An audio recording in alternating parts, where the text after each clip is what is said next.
downtown. I mean, ever. How can you have people working and don't even live in Flint, and she's supposed to be over the violence and stuff? How do you want us to police our community when you can't even police the police? The community is not going to work with corrupt, abusive, overzealous police officers. Yes, we have a problem in our community. Yes, we have a problem with young people, but we also have a problem with the officers also. They like to spray unarmed crowds that's trying to buy food. So until we do better with both sides, it's going to always be like that. Always, man. I mean, it's sad to say, but that's what it is. And until we can do better, and you know what, man, what's so upsetting? It's like y'all just be really paying attention, but y'all three, y'all got some serious issues. Y'all don't even respect people just talking. Y'all can look at a person and just let it go in one ear and come out the other. Y'all are some imbeciles, man. Y'all are some ignorant ass imbeciles. For real. Please pause this time. Pause it. Hey, ass is in the Bible.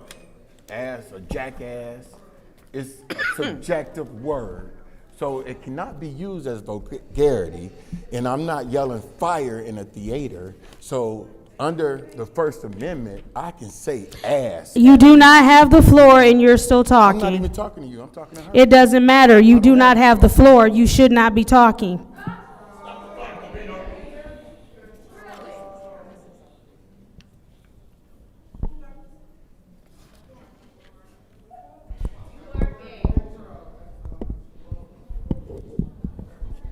According to Council Rule 29.8, any person at a council meeting may be called to order by a president or any council member for failure to be germane, for vulgarity or speaking in excess of allotted time, or any other violation of these rules.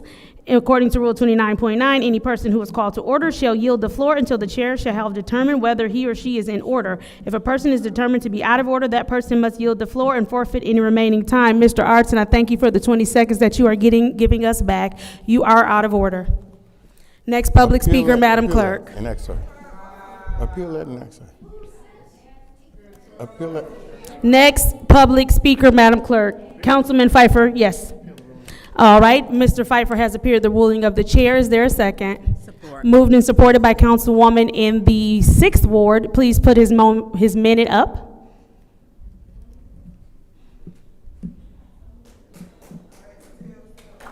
Mr. Pfeiffer, you have the floor. Madam Chair, through you to the City Attorney. Madam City Attorney, have we put forth a list of words that are considered vulgar, and is the word ass considered vulgar? No. Hold on. Madam Chair, Madam Attorney, how can we hold residents responsible for words that they may not seem vulgar that someone up here deems vulgar? Was there a ruling as to what word was out of order through the chair? She's just waiting for my time to expire, so she's not going to answer. Madam. All right, thank you. It is now my turn to speak. Per the council rules, any language that is deemed vulgar, as I am the chair, that is my discretion. This is not unprecedented. We've said several times before that we need to be careful of cursing language and any language that will incite violence, incite any kind of issues. And so my ruling is that he is being vulgar and he is out of order. It is my discretion, and I took the floor. Thank you. This is the roll call vote to overturn the ruling of the chair. Yes will overturn, a no will sustain. Roll call.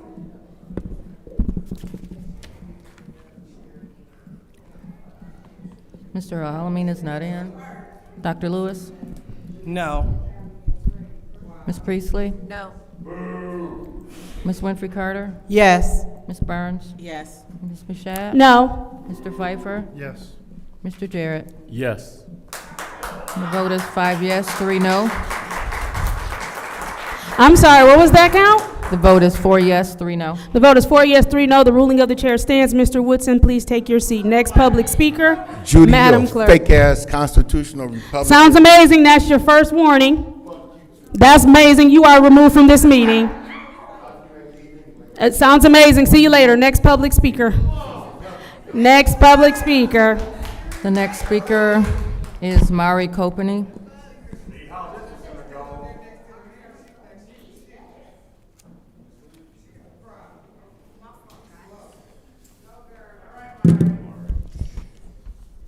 Spent quite a bit of time downtown this past weekend. Friday during Art Walk, you could see sheriffs posted on every single corner.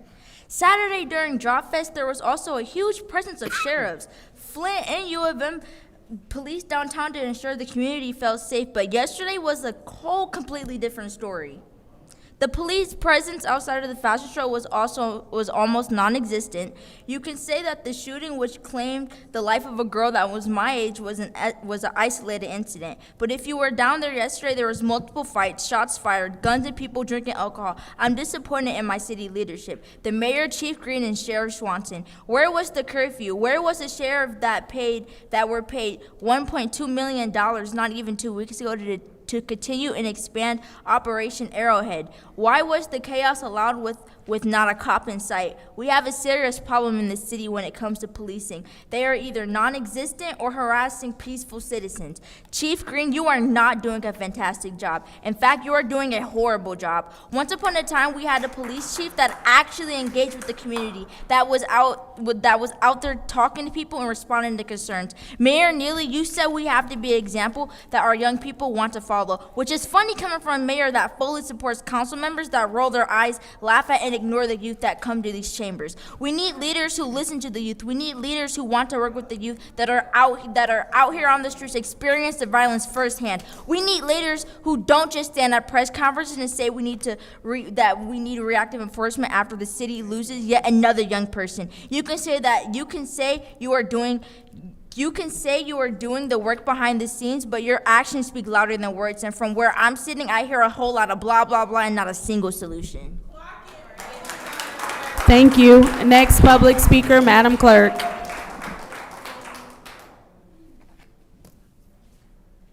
The next speaker is Keelani Copany.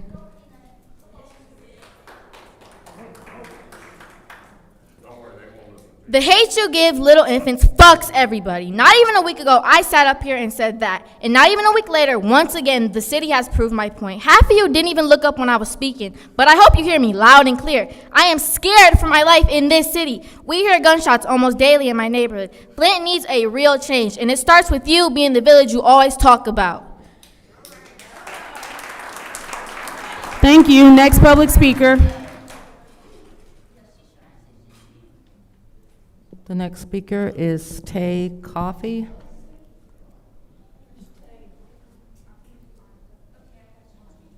Next public speaker. He's here.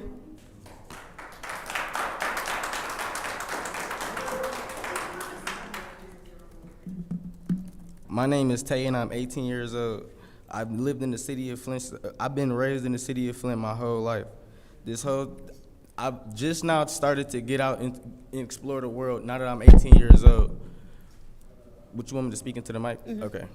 I've just now started to get out and explore the world now that I'm 18 years old. And the 2 times that I have came out to explore the world, I've seen shots fired, people dying. I've witnessed it all. I really don't want to get out no more, and there's nothing to be done. I'm done. Thank you. Next public speaker. The next speaker is Gladys Williamson.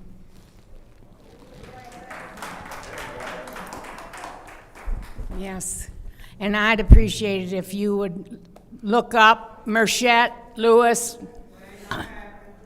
Oh, Judy, I got your eyeballs. Oh, my gosh.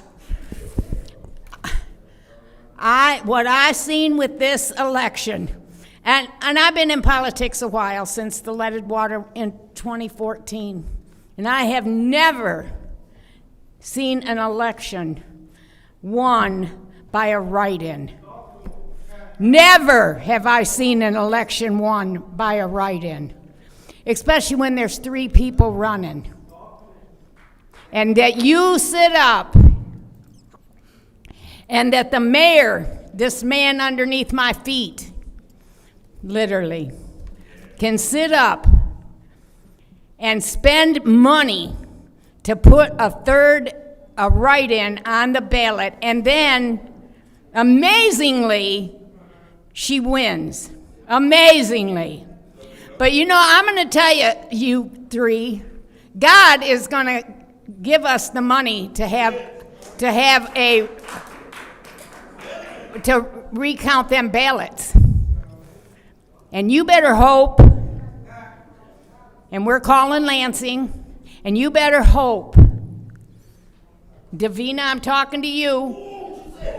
Davina, yeah, I'm talking to you, Davina, because I already warned you about the ballots, the write-in ballots, and matching signatures with ID. Yes, I did. The last time I spoke to you, I was going out the door. That's right. That's exactly right. And you better hope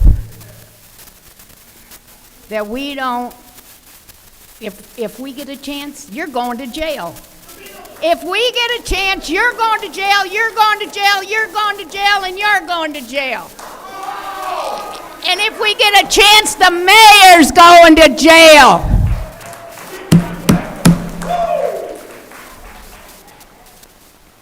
And I just pray, where's that woman that's an illegitimate city council woman? Where's she at? She wasn't here last week. She ain't here today. So what? She don't have to show up? Where's she? Davina, did you go call her and find out where she is? No? No? Well, then you aren't doing your job, because you go call 9th Ward, 8th Ward, Miss Burns, Miss Jerry. You go call all these people at the behest of Lewis, Merced. Thank you. Next public speaker, Madam Clerk. The next speaker is Beverly Biggs Levy.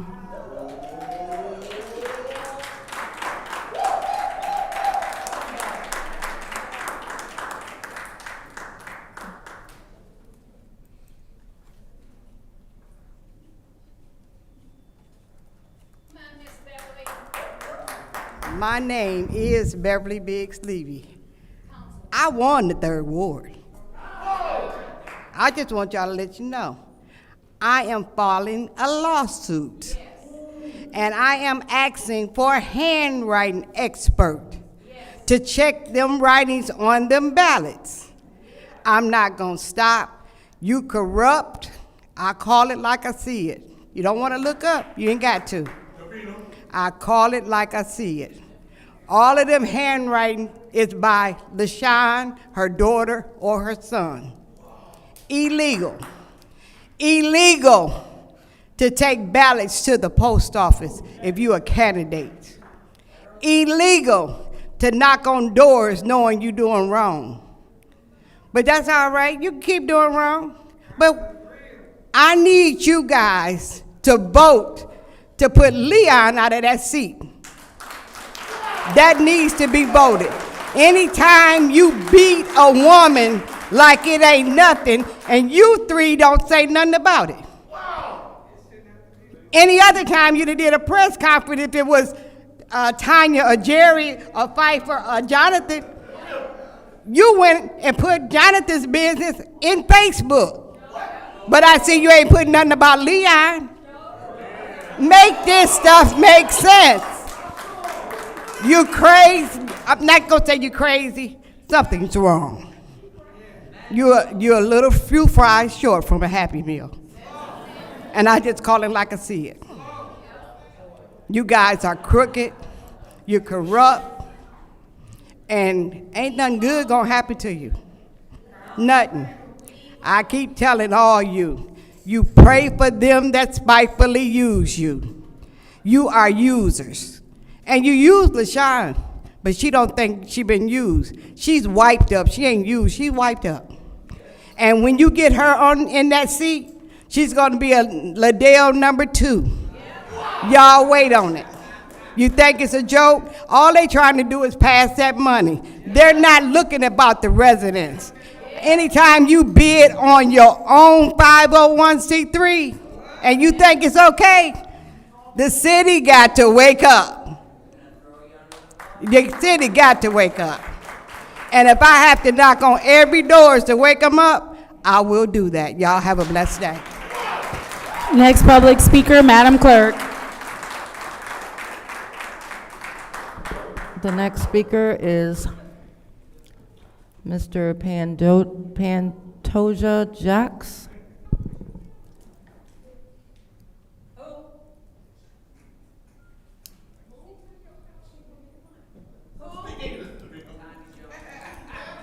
Pantoja Jacks. Jacques Pantoja. Could you spell that first name? You might not be. First name Pantoja. Pantoja. Last name Jacques. All right, next public speaker, Madam Clerk. That is the final public speaker. All right, seeing as how that is the final public speaker, it is now time for a council response. Council members may respond once to all public speakers. Only after all public speakers have spoken, an individual council member's response shall be limited to 2 minutes. Is there anyone who would like to speak during council response? Is there anyone who wishes to speak during council response? Madam Chair. Councilwoman in the 4th Ward, you have the floor. Yes, I have 3 things I want to discuss. First of all, Ms. Williamson stated that no one has ever won by write-in candidates. Mike Duggan, 2013. Please pause her time. We're not going to have yelling out. She gave everyone an opportunity to speak. She now has the floor. It is her time to speak. Go ahead, Councilwoman Priestley. And won the primary and the general.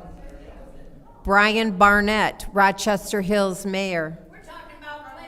Please pause the time. It's her turn to speak. She has the right to respond to any and all speakers during her time. There is not a back and forth. You had your time. Go ahead. Winning 3 mayoral elections in Rochester Hills via write-in campaigns. And then our councilman in the 3rd Ward, our new one, LaShawn Johnson, won by 97 votes. Also, I find it interesting that someone who's calling for law and order, and I do agree with that. It's terrible that kids are dying in the street, but called in a bomb threat and was expelled from Grand Blanc schools. Also, another person who's saying things are illegal has a $25,000 restitution due for food stamp fraud. Thank you very much. Thank you. Is there anyone else who wishes to speak during Madam Chair. council response?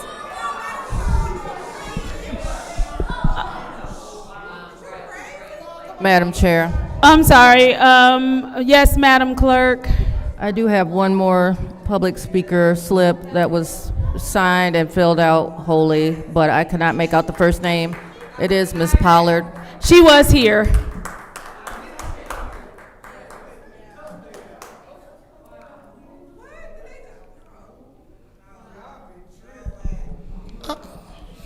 Please start her time. I want to thank You have to pull the mic down. I want to thank everybody who sent text messages, calls to my cousin. That was my little cousin who was trying to enjoy her life here where she lived at. That's my cousin baby daughter. She turned 18 in February this year. Now her life is gone. We need to do something about this violence if y'all gonna have this curfew. But I want to speak on Saturday. Every police department on Saturday was up there. What happened to Sunday? I appreciate the ones that reached out to us. It's killing me inside because that's the second cousin that got killed here less than a month. But we're going to get justice for her. Because her daddy and them everybody was down here. My whole family was down here enjoying it. My other daughter was even in an event that was down here. That is sad that people had to run for their life. Y'all got it where people don't want to come. Some of these parents, y'all got to do better with your kids. Control your kids. Because the innocent girl, which is my cousin, we don't know what her future was going to be. Everybody spoke highly of her, know her personally. She's gone. Gone. I'm here to ask y'all, it's about the city. It's not about the council people, what you got going on. It's about taking care of us because these people all pay their taxes faithfully, and the ones that don't, whatever they give you, they can give you what they got. Do better for Flint, because Flint gonna come back. The devil is a lie, but my family is really hurting behind this. Because I started praying for the young lady, not knowing that she was my kinfolk. Until I get the call. Y'all wrong as hell. Do better. When a cop inside, but Saturday, y'all had every cop, sheriff department was here. So what happened to Sunday? Because right now, the way I feel, from Saturday, with the other, I ain't gonna be racist, but that other side, with all them down there, y'all gave them love, but y'all didn't give us no love, and y'all knew it was something else going on Sunday. So show the same appreciation like you do the opposite race. Give it to us, because y'all not showing us nothing. Y'all got people don't even want to go to nothing, and quit putting other counties because you're not our counties. What we do, we stand up for ours. And I'm here standing up for my hometown, and my family kills. Because we all terrified and hurt. We broken behind her. She had a future, now she ain't got nothing. So I want y'all to investigate that. Treat us right when we got stuff. Thank you. Is there anyone else who wishes to speak during council response? Yes, Madam Chair. Councilwoman in the 5th Ward, you have the floor. First, I would like to thank all of the I'm sorry. Oh, okay, they got it. First, I would like to thank all of the residents for being here. Thank you for being engaged in the process. Ms. Pollard, I feel your pain. The young lady that was shot last night, she's a part of my family. She's a part of my family. When is this gonna stop? When is it gonna stop? It has to stop. I'm asking that the parents, you gotta gain control over your children. But with that, we gotta bring back the village helping to raise the youth. We gotta bring it back. When you see someone, a youth out there that's doing something that they shouldn't be doing, speak up. I do it all the time. But it's about the approach too. You have to be able to approach them correctly. It's gonna take the whole city. It's gonna take the whole village to come together to clean this mess up. I find it very coincidental. Now we have what I call a somewhat public safety plan. But you know what? We need a gang task force as well. Because we got gangs. Gangs out there just shooting up people's houses. It has to stop. Thank you. Thank you. Is there anyone else who wishes to speak during council response? Councilwoman in the 6th Ward, you have the floor. Thank you. I do want to say this, my condolences to the family to have to, they're gonna have to let 18-year-old to rest.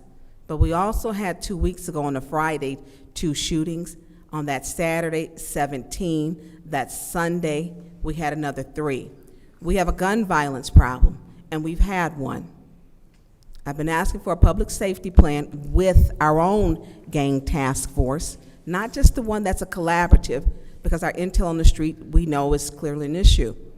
When we are burying our children, it's the norm to the shots, and if you listen to some of the videos, you even hear the children laughing. It's nothing funny about the rest in peace t-shirts, the loss of life, a parent grieving, and then a lot of these children are born in poverty and they can't afford to even be buried.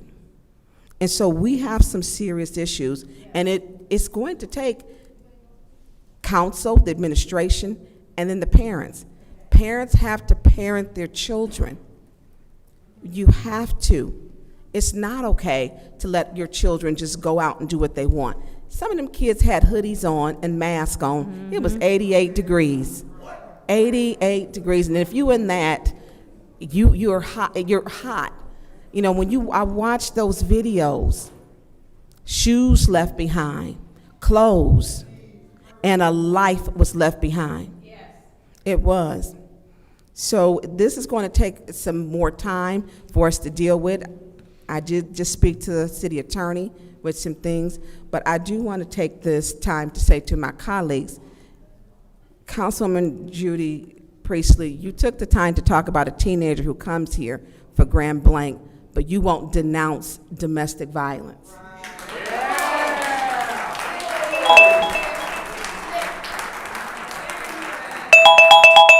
Thank you. Is there anyone else who wishes to speak during council response? Councilman in the 8th Ward. You know, living in Flint is a lot. Being up here is a lot. I couldn't imagine having a member of my family shot in the streets. I don't even want to think about it. But when you think about the way our city is managed, and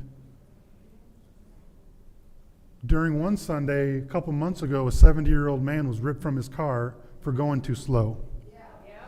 But when we have 1,000 people down there, there's not a cop to be found. So I'm trying to figure out what exactly is the police plan. And I know Councilman Burns I think we've been asking for a police plan since we got elected, and unfortunately, it's taken until someone gets shot downtown. Where was all this energy, or where's this energy every week when somebody gets shot in another part of the town? Like, why wasn't there a press conference on our 33rd murder? Why does it have to be on our 34th murder? Just so happens because it's downtown.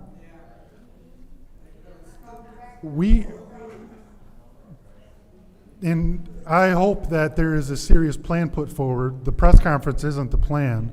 Where is the plan in writing, and how are they going to address it? They need police that are in the community talking to people, doing community policing, and then they need a gang task force where it's needed. You don't need a gang task force where you need police that should be community policing, right? There's two different mindsets. If somebody's dealing drugs or whatever, I need somebody in there to take care of that. But if somebody's selling barbecue, I don't need that same person there. Thank you. Is there anyone else who wishes to speak during council response? Madam Chair. Councilwoman in the 2nd Ward. Thank you so much. So definitely want to, want to express the great things that did happen this weekend. Because we gotta chew gum and walk at the same time. They had a great day at the Drop Fest. A lot of vendors, a lot of local businesses were able to thrive. And how do I know? I was out there. And then also on Sunday, A10 Day started off with a great day. We had the great McDonald's promotion for the entire city. Furthermore, we also had, in Brush Park, we had the mini concert. It was definitely a great day until we were met with drama. And so it is our job as council members not to just talk about it, but to get into action. We had several council members state that they will not work with administration. We need to work with everyone, administration, residents, to prevent this. Things are definitely preventable, and it's things that we can do. We can promote organizations that are doing the work with these young people. One organization is Faith Foundation Resources. Another one is Involved Dads. Another one deals with Dante Lott, Men Motivating Men. Every Thursday, they have a session from 6 p.m. to 7:30 p.m. It should be standing room only. It should be a waiting list. They have things and resources to help our young people. It is up to us to take advantage. So all of us can do something, and we should do just that, something. Thank you. Is there anyone else who wishes to speak during council response? Seeing as how there's no one else who wishes to speak during council response, I will go ahead and take my time. I first want to extend my heartfelt condolences to the family who is experiencing this great loss. Please pause my time. Please pause my time. So regardless to how you feel about me, I'm taking time to give reverence and respect to the family. And so while you all want to be rude when it comes to me, the least you could do is respect the family. If it's not you, then you don't need to comment. Please start my time. I have a note from a parent who was frustrated and said, to truly help, you almost have to be in the position of a battling mother. I've considered and still often consider taking on this fight, but I believe God hasn't fully aligned it for me yet. Still, he places it heavily on my heart. You almost have to be a mother dealing with this trauma to really understand these young men. They join gangs and cling to friendships with the loyalty and strength of a brotherhood, when in reality they are broken, hurting, and weak inside. I face this battle every day while also learning how to fight it, because I didn't put my child in this situation. My role is to be patient, to remain his rock, even when he makes difficult choices, and to teach accountability along the way. I have a son who cries almost every day, grieving the loss of so many friends and feeling the pressure from others to do something about it. Thankfully, he no longer hides these emotions from me. We spend more days crying together than anyone will ever know. It's not about pity. It's about giving him a safe place to open up without judgment. Learning how a young man's mind works has been a true battle for me, but it's one I wouldn't trade for the world. I refuse to live in denial that evil exists, but I know in my heart that God is greater than any devil. The city needs more therapy, more understanding, and more open minds to accept that sometimes God calls his people home not because of a senseless act, but because it's their time. There's no need for revenge or harm. These are wounded kids searching for love. And so we give these kind of messages from mothers and parents alike. One thing that I can say that I do believe is that every council member up here is committed to doing our part to figure out where we need to put resources, who we need to work with, how we need to make decisions for the city. I hope my colleagues will stand with me as I call for us all to have a community meeting with all council there, with us being respectful so that we can hear from the mothers, the children, and everyone else on their perspective. I know that we all stand together, and there's so much more work we can do.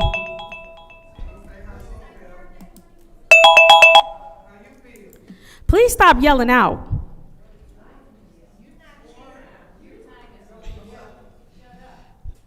That's your first warning, Gladys. That's fine, you don't have to. Moving on to the consent agenda, I will accept a motion for the consent agenda. Madam Chair. Councilwoman in the 4th Ward. Motion to approve the consent agenda. There's a motion to approve. Excuse me, send it to council. To send the consent agenda to council. Is there support? Support. Moved and properly supported. Are there separations? Madam Chair, Councilwoman in the 6th Ward. I would like to separate Resolution 250198, Contract Fleece and Vanderlink Water Assessment Asset Management Reliability Plan.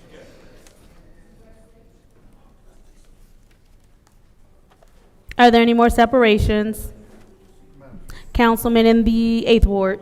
250223. Are there any more separations? Seeing as how there are no more separations, the consent agenda will include 250248-T, which is the Consumers Energy Electric Facilities Easement, 2301 University Avenue, and 250249-T, Consumers Energy Electric Facilities Easement, parcel number 41-19-401-024. Roll call, Madam Clerk. Dr. Lewis? Yes. Ms. Priestley? Yes. Ms. Winfrey Carter is not in. Ms. Burns? Yes. Ms. Mashat? Yes. Mr. Pfeiffer? Yes. Mr. Jarrett? Yes. Mr. Al-Alamin is not in. Ms. Winfrey Carter? Yes. Vote is 7 yes, 0 no. The vote is 7 yes, 0 no. Consent agenda passes. Moving on to Resolution 250198-T, which is the contract for Place and Vendor Brink Water Assessment Management Water Reliability Plan, Department of Public Works, Water Division. What is the pleasure of the body? Madam Chair. Councilwoman in the 6th Ward. I'd like to send, I don't even have the resolution, that resolution to council. There's a motion to send this resolution to council. Is there support? Support. Moved and properly supported by the councilwoman in the 4th Ward. Is there discussion? Madam Chair. Councilwoman in the 6th Ward, you have the floor. I will not be supporting this because this is a part of what should have been in our administrative consent order, which was passed without any council members being allowed to speak on it on September the 23rd, 2024. Also, this is a part of the Arcadis report, and I just don't see, for me, I will not be supporting this. A lot of these things should have been discussed before the ACO administrative order consent was completed, and I don't even believe we got, through you to Scott Dungy, if you could have him come up. Mr. Dungy, will you please join us at the lectern? Mr. Dungy, I know that you're on the way. I do not have my laptop, but do you have a copy of, because we asked during budget time, the projects that were completed, where they were at, and because these are the same projects that were on the water optimization plan in the administrative consent order.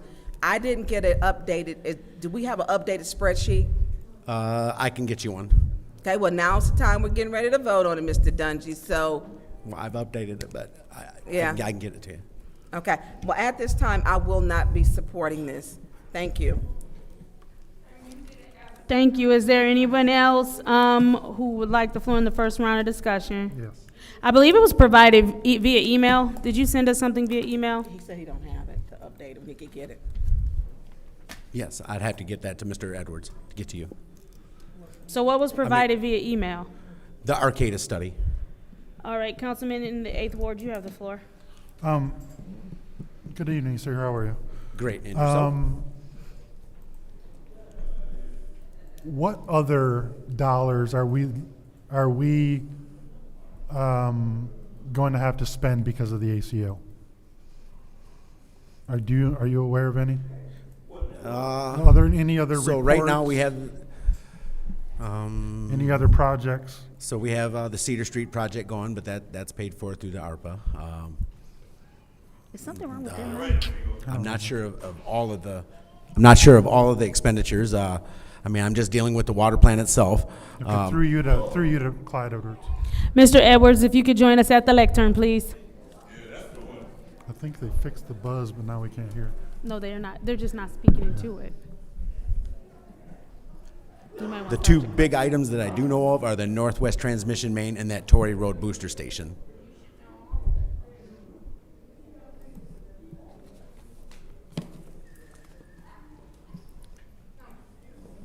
Mr. Edwards, are you, has the city put together any kind of a budget on what items are in the ACO and what they are going to cost us to comply with the ACO?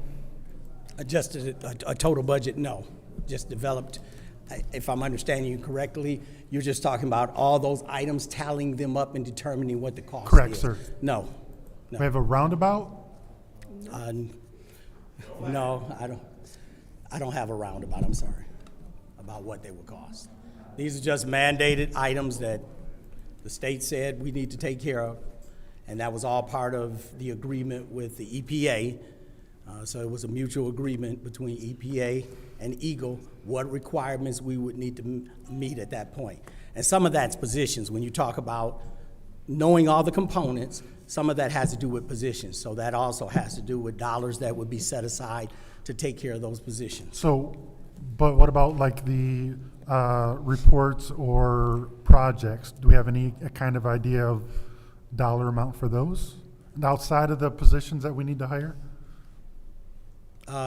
No, I guess it's something that could be put together, but no, I don't have anything, we don't have anything already Like constructed. I'm just trying to figure out, Mr. Edwards, how many more $136,000 things are gonna come before us that are gonna be because of the ACO? Like how many different mandated projects or any other mandated reports or?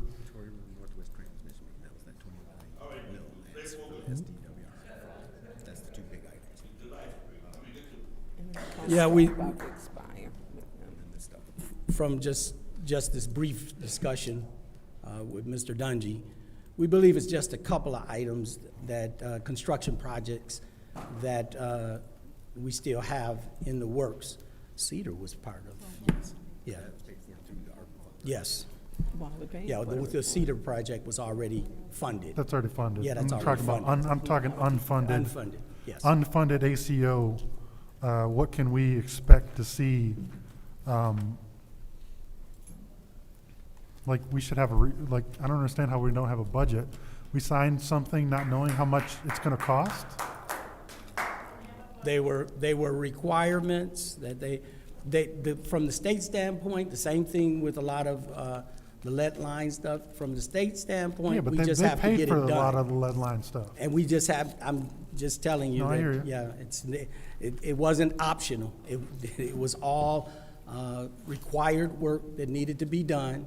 They specified what that work is. They didn't really get into cost. That wasn't part of the requirement to have a discussion about cost. It was about meeting this requirement so that our water distribution system comes into full alignment with what the expectations are for water system, delivery systems around the state. Okay. They're just putting us on the same level as every other system All right, everywhere. Mr. Dungy, you said on Wednesday that we should do this every couple of years, and it's been like 10, 12, or since this report is done. Is that correct? Correct, yes. What other things are we not doing that we should be doing that are unfunded?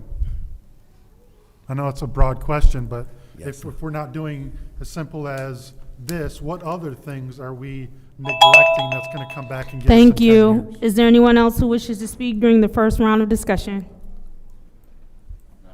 Councilman in the 9th Ward. Thank you. Through you to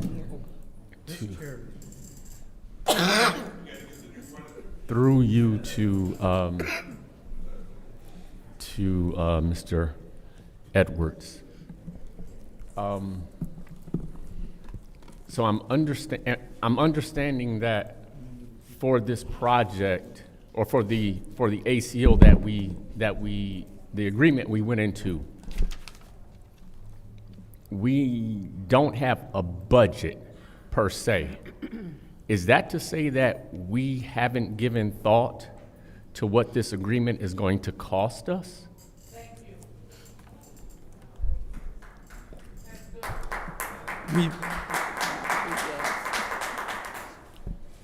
We've presented the items.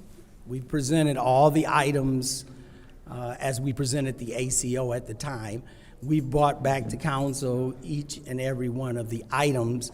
Collectively, we did not construct a collective agreement or a collective understanding of all that would be paid for.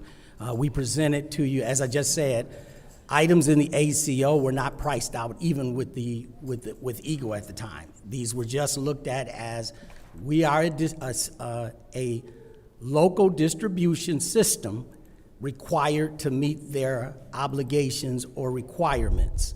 And so that was spelled out in the ACO. That went on for 2 years, even constructing the ACO to determine what is it that we're going to have to do to be fully in compliance so that the EPA would agree and Eagle would also agree. And I'm hearing that.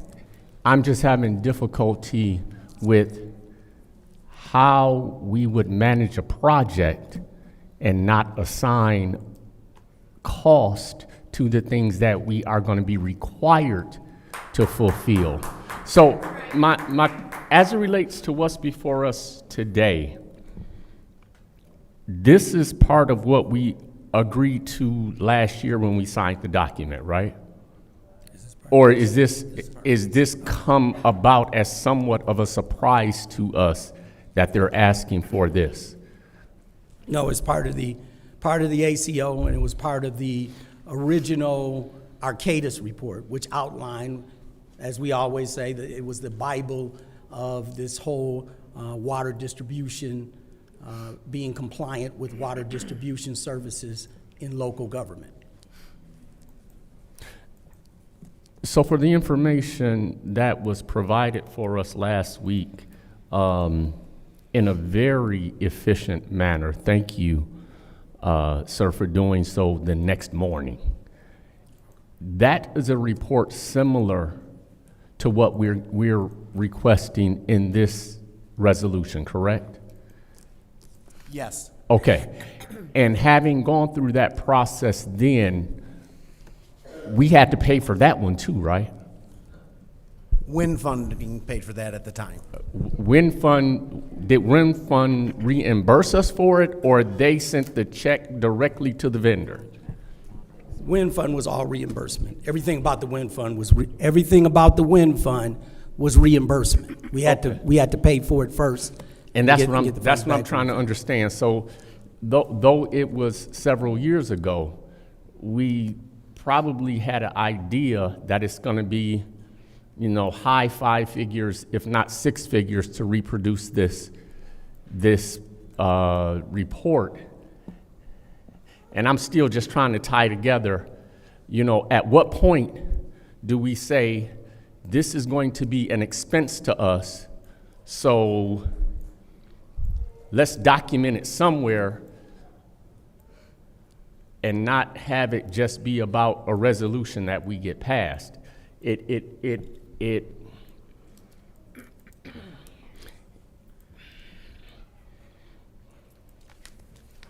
I don't know that it looks good on us that we would actually, I appreciate the honesty. I would hope to get honesty. I just would not want to hear that we don't have a budget for a project that we committed to. And that's thank you, though. I really do appreciate honesty. Thank you. It's just difficult accepting that's where we are. Thank you. Is there anyone else who wishes to speak in the first round of discussion? Madam Chair. Councilwoman Priestley, you have the floor. So we're talking about the ACO and other projects, and seeing how we don't know when those projects will be completed, it's pretty hard to get a budget, isn't it? Through you to Mr. Edwards. Yeah, in some instances that would be true. That's correct. And isn't it true that without engineering services, et cetera, it's hard to determine what actually is the extent needed for those projects? Yes, we would need to go out to bid to get an evaluation from an engineering firm on pretty much 95% of the time on construction projects. Request for information. Let's pause the time. What's your request? My request is, does the speaker know that the price and the scope of those projects was in the original budget, the Arcadis report? It was in there. Councilwoman Priestley, that's on you. So going forward, you know, I hear a lot of complaints about the ACO, and basically, we needed to agree to that because it's just a continuation of what had been in existence for quite a while, correct? Yes. So, and we discussed in closed session several items regarding that, and if people didn't show up to the closed session, they didn't know that. Also, the fact is that it was on our agenda for several months, and it was discussed several times. So I keep hearing that it was voted through without a discussion. That night, there was no discussion, that it was passed on, because we had discussed it and discussed it and discussed it. And it was time to pass it. So I'm going to approve this. I'm going to vote to approve it. I don't know if the votes are there. But I think that there are members on this council who are having interests that are not necessarily the same as mine. And I am, I am all in favor. Please pause the time. Yeah, she should not be speaking to the motives of her colleagues at all. She should not. That is Robert's Rules 43.21, where she just stated her colleagues who didn't have the same interest or whatever. You can't speak to what our interests are when you didn't even know that the price was in the budget already. So anyways, I want to make our water system good. I want to make it better. And I want to make sure that we have delivery that protects all residents. I understand that there is issues across the city, but I am actually thinking that we're heading in the right direction. As I spoke with Lee Zeldin, the head director of the EPA, when he came to town, I said the biggest question is, how do we get the trust of the residents back? And I said, that's what we need to show and do, whatever way we do. Whatever way we move forward. And he could understand that. Ma'am, you are already on your first warning. Stop yelling out. So I'm in favor of anything that improves our water. Thank you. And our delivery system. Is there anyone else who wishes to speak in the first round of discussion? Yes, Madam Chair. Councilwoman Winfrey Carter, you have the floor. I have a question through you, Madam Chair, to Mr. Dungy or Mr. Edwards, whoever can answer. When is their contract up? Fleece and Vanderbrink? Yes. Well, that's all related to when we can get enough staffing to relieve them. But aren't they already on a contract? Yes, covering the lab. Okay. Of the water plant. And so, if I can remember correctly, and I'm just trying to think back, their contract should be coming to an end, right? We have extended that because we have not been able to fill the lab. Okay. So as we get employees, they periodically leave. So just about the time I'm ready to give them that notice, I have staff that leaves. So at that time, I have to retain them, long enough to maintain the lab staffing, minimum staffing requirement. So have we put out any, job offers or, Oh, yes. Are the jobs posted? Yes. Yes, they're testing for them right now, but it takes time. Yes. Okay. And how many positions do you have to fill? 2, a lab supervisor and 1 lab tech. Okay. And how are we doing with a DPW? What's going on with that? Mr. Edwards? We have, currently, we have one deputy director. His name is Marwan, and he just started. He's working with the 2 plants, with the water plant and the WPC. And we're in the process of getting a second one who will be handling the water service center and streets.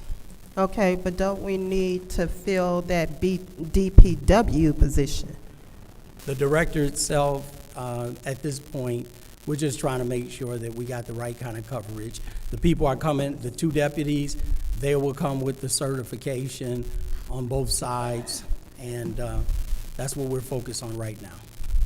Okay. Now, getting back to this resolution that we have here.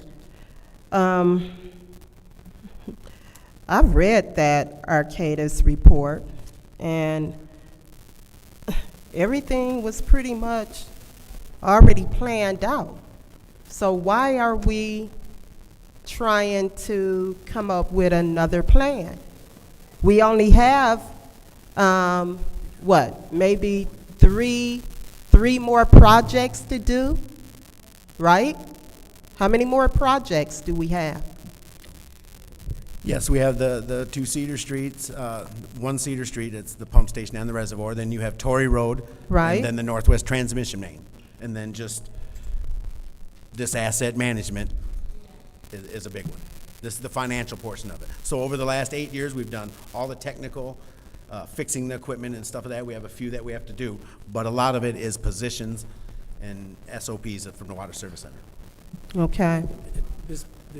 If I may, this plan is, that they're asking for is a comprehensive understanding of all the work that we put together and done to this point. The Arcadis, you have to keep in mind, the Arcadis was done 5, 6, 7 years ago. I mean, even the pricing, Councilwoman Burns was correct, the pricing was in there, but that's 5, 6, 7-year-old pricing. So with that, and I think you should have used that Arcadis report as a guide, and with that, you probably should have built in a budget as far as all of these different projects. I mean, I know that it has the budget in there, but knowing that things are gonna increase and stuff, you should have been keeping up with that, and maybe, building an increased budget for what we need in the future. I probably would add to that, there's merit to what you're saying, Councilwoman. However, the technicality of all of this stuff, COVID, it changed the dynamics. It really changed the dynamics considerably of Thank cost. you.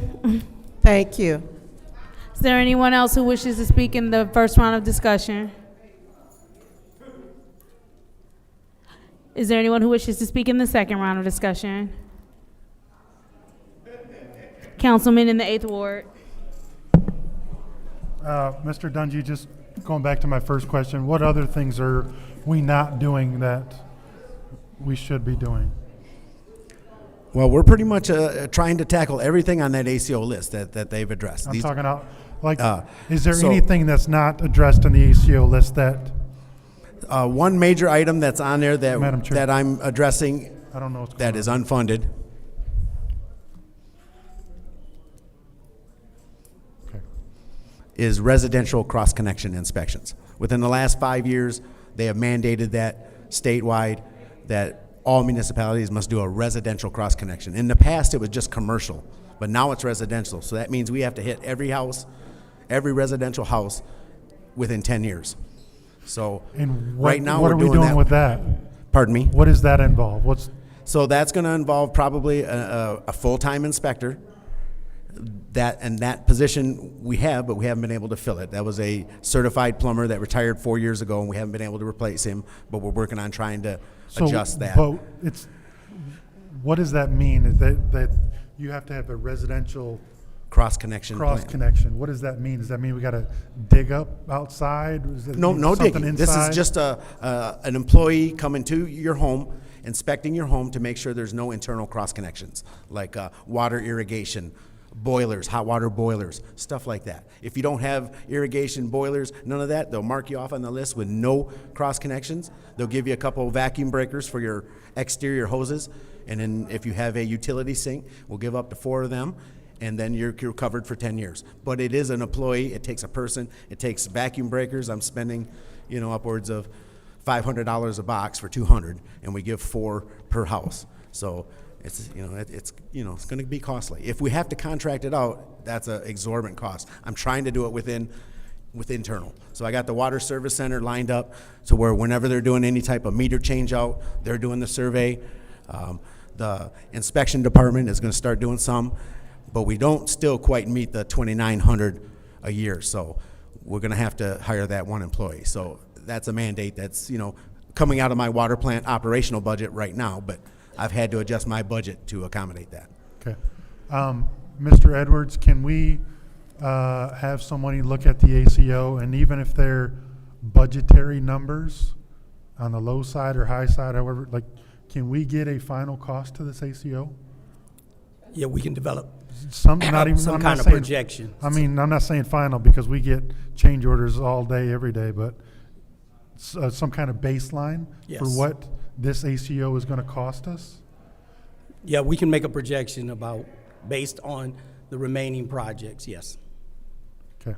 What, I'm going to kind of cross over, shoot. I got 10 seconds left. Is the 750 able to use the professional services that we have allocated, able to pay for this? I believe so. No. Thank you. Is there anyone else who wishes to speak in the second round of discussion? Madam Chair. Councilwoman Burns. Thank you. So, Mr. Dungy, you said you would get us a spreadsheet, which I think we asked for before. And I do understand, Mr. Edwards, that, of course, when it was done, that the price did go up. But if we don't even know which projects need to be exactly completed, then it makes it difficult if we're approving something. I understand with getting the licensing that Fleece and Vanderbilt do have covers the city, but I think we have another part that when we talk about what's in the ACO, we did not really do the planning that should have been done. Because in the Arcadis report, you got water distribution, you got asset management plan development, resource analysis needs, infrastructure and investment recommendation, corrosion control plan, operational practices. And all of these things are in that. I've read it. I read it and wrote sticky notes and notes on it, and I know it's a lot. This to me with the water almost, when we're talking about it, because I think we need to be transparent, people have a trust issue with this, and just now thinking maybe it's something we need to have listen to what the public, because the public was poisoned. Everything, people still, I literally a month ago got people sending me water that was different colors of brown steel over in Mott Park, which it may have been a rusted out water main. I don't think we're doing the number, we're supposed to, was it $6 million in water main repairs every year? Is that what we're supposed to be doing? Mr. Dungy, do you know? I know we don't have. They would like up to 10%, but I don't know the figures. Okay. And so this, I think when we do this, it's really hard to make a decision. I get what you're saying, Mr. Edwards and Mr. Dungy, but it's almost like I think we need to, because this is the water, and that maybe we need to do my questions are extensive, and within 5 minutes and 3 minutes does not allow. I think we had asked before, maybe twice, Mr. Dungy, we had when Mr. Miller, before he resigned, he had given the spreadsheet, and I was able to get up and go back there to talk to him about things, where we were at. And we have not had, I believe, that spreadsheet. I think then he had updated it since then, 'cause I think there were 22 projects, and I think at that point, he gave the percentages of them, and I don't know where those do you know where those 22 projects are at? I'd have to look at that list. You have to look at this list. Well, this may not be ready for us to, and I cannot, because this is the water, and we should really be better prepared. And it's not a shot, because I don't even want to take, it's so much going on.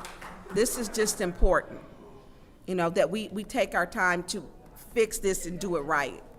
So at this time, until I get that, I cannot support this. Thank you. Anybody else who wishes to speak in the second round of discussion?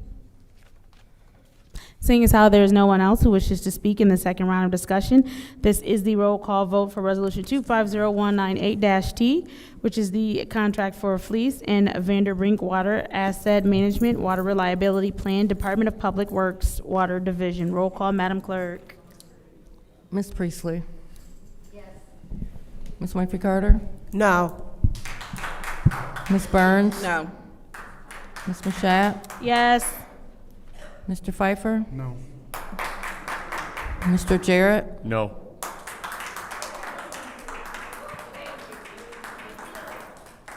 Mr. Alamin is absent.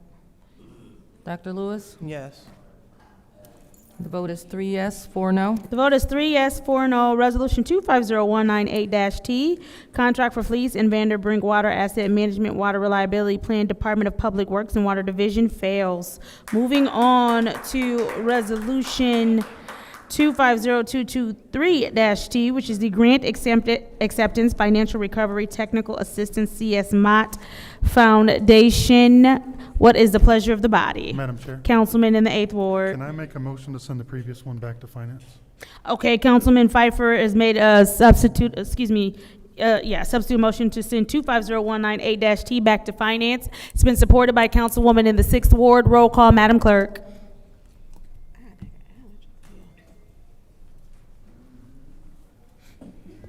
Ms. Winfrey Carter? Yes. Ms. Burns? Yes. Ms. Mashat? Yes. Mr. Pfeiffer? Yes. Mr. Jarrett? Yes. Mr. Alamin is absent. Dr. Lewis? Yes. Ms. Priestley? Yes. The vote is 7 yes, 0 no. The vote is 7 yes, 0 no. That resolution has been sent back to finance, and that was Resolution 250198-T. Moving on to Resolution 250223-T, Grant Acceptance for Financial Recovery Technical Assistance for CS Mott Foundation. From CS Mott Foundation, what is the pleasure of the body? Councilwoman in the 4th Ward. There has been a motion to send this item to council. Is there support? Supported by the Councilwoman in the 2nd Ward. Is there discussion? Councilman Pfeiffer, you separated it. Would you like the floor first? Sure. Councilman Pfeiffer, you have the floor. Through you to, Is it possibly Seamus? no, Phil. I think it's Seamus. I know, I'm gonna talk to Phil too. Seamus and Phil, would you please join us at the lectern?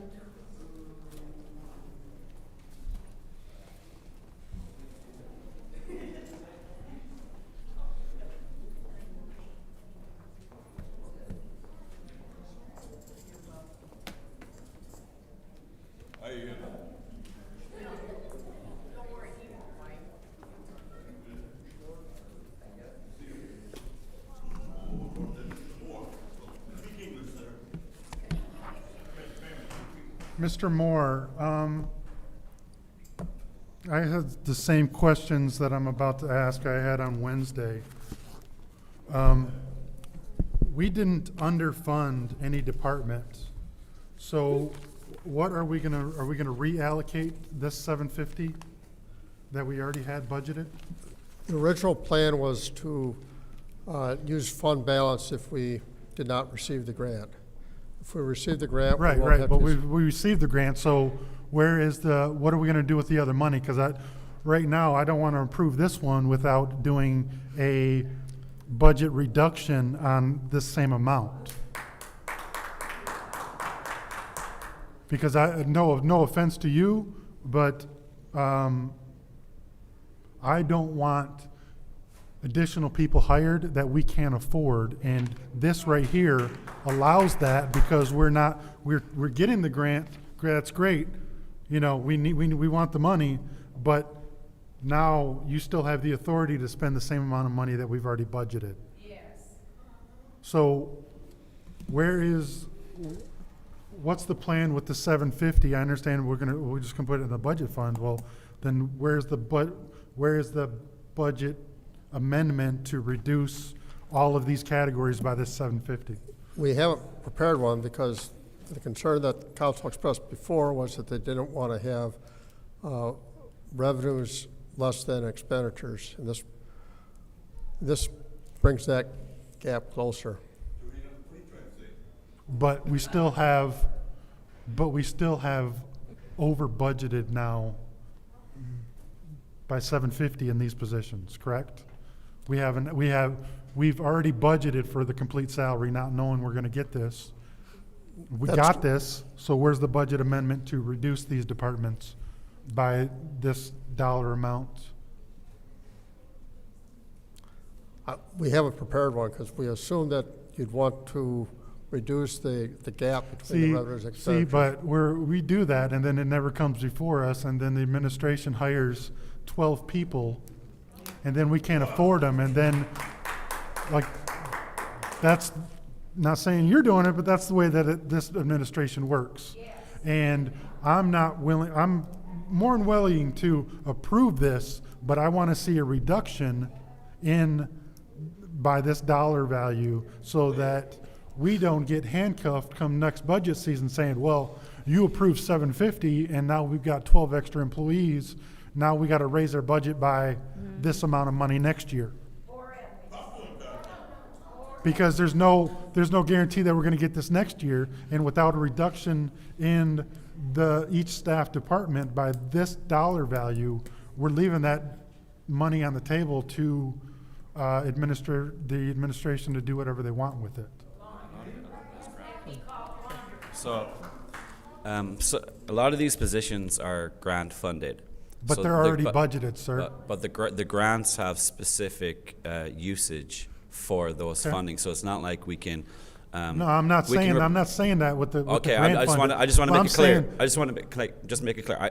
It's not that we can use this to pay for somebody, and then free up that to pay for somebody else. No, a different but department the do different monies work. that we've already allocated can be used for that. Once we take these dollars and move them into this, now the monies that we've already allocated in the general that we didn't know that we were getting this can be used for whatever they want to be used for. Well, we did know we were getting this. I got the award letter the night the budget was adopted.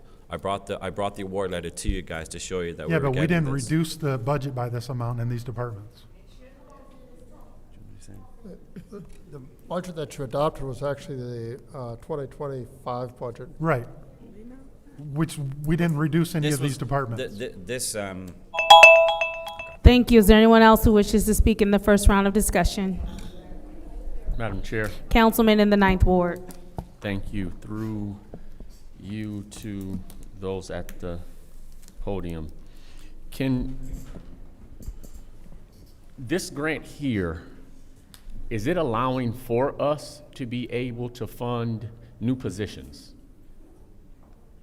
The positions that you see that you have in front of you are the positions that it funds. Okay. Are all There's of these? two of those are currently vacant. Which two are vacant? The Community and Business Services Director, the Director of the CBS Department, and the Grants Management Officer. There are two current vacant positions. So Grants Manager Grants Officer. Management Officer and the first one on your sheet. Okay. Are those new positions? No, one of them was Miss Doer's position. Okay. And the other one was my old position. Okay. Now, what direction or oversight did Mott dictate by way of the allocation of the FTEs? They wouldn't fund 100% of the funding. So we knew what other percentages were been funding the positions out of other grants, and we knew where the gap was, and that they would fit that gap to help us. So we determined what percentage of FTE for these persons short of 100%. Based on what we currently had available in grants that were paying the position, we told them that this is where the gap was at, because this is a financial recovery grant where they hit in and hit the gap, but they were never going to fund any of them at 100%. Right. Well, what I'm trying to understand is, for example, the Community and Business Services Director. Someone in the city, whoever was giving oversight for this, determined the .32 FTE. It wasn't that Mott said, this is the amount of FTE for this position. No, it was basically, we knew what was currently available, and then there was a gap of .32. So we determined it. We showed them the proof. We give them the evidence in the reporting. We have the back and forth conversation with them. This is not an overnight thing. This takes months of discussions with them to get to this point where they actually agree upon, okay, we'll do this part. And then we follow up with the reporting. So when we report to them, we don't report on the 750, we report on the 100% for every position. Okay. Can you help me understand what professional services looks like? What exactly is that? So we have our Community and Business Services Department that utilizes, let me just bring it up here because I have my notes. As needs come up, looking at code development enforcement, master planning, site plan review, land division administration, capital improvement, architects. We have a bunch of needs that that specific department utilize professional services for. This will help pay for those going forward, to streamline a lot of our work, to get projects done a lot quicker. This funding will help for that. So this is basically for us to be able to contract with vendors. Yes, contract with vendors, yeah, to provide services. And are those services specific to certain sectors or need, or wherever we as the city might identify a need, we can plug it with professional services? Predominantly Community and Business Services Department it needs a lot of the professional services. So we follow the same procurement processes. If you pass this, we have the My Deal and the Sourcewell vendors that we can use, which I'm sure we're all aware of. And then we have anything over $10,000, we have our bid process. Anything under $10,000, we have our 3-quote process.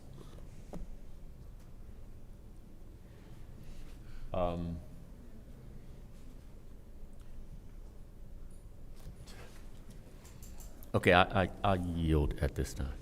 Is there anyone who wishes to have the floor in the first round of discussion? Madam Chair. Councilwoman in the 6th Ward. Thank you. Seamus, what was your former title before? Grants Management Officer. And how much did you make there? Because this one, was it the 50,000? Yeah, so this includes salaries and fringe benefits. This is not just salaries. This includes fringe benefits too.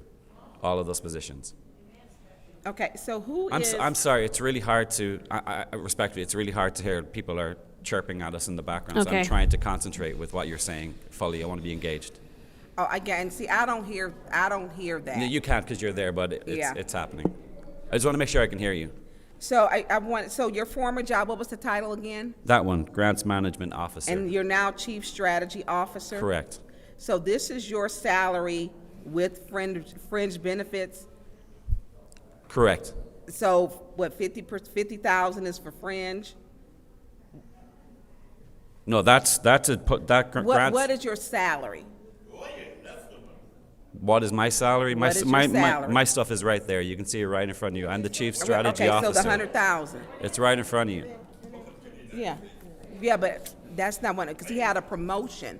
I'm sorry. Was that a promotion? I got a lot of people. I can't hear you. Okay, so Madam Chair, he can't hear. He's stating in the background. You can also call people to order. Yeah. Well, you're chairing, so. I just wanted to let you know. Yeah, but I do know that, but I know you are very good at that. So. You can join me. I'm gonna stay in my little lane today. And so, so your former was, who was in your old position now? Who is that job? That job is getting posted. If you approve this, we're going to post that position. Okay, so that one will be. So who is the Deputy Communication Director? The deputy. Where's that? Where's that? That is that's posted currently. That is posted on our. So can you tell me, if you just go down, tell me if someone is in this. Correct. Like in the job. You have this in front of you? Yes, I do. Can you start at the top and just go down so I can write it in? So the first one is posted on our website and currently vacant. RL, Can you have a seat? The second one is Madam Chair. filled. Please Point of pause the order. time. I'm sorry.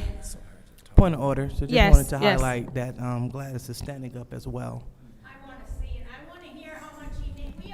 And that's fine, but I need you to sit down while you do that, please. Thank you.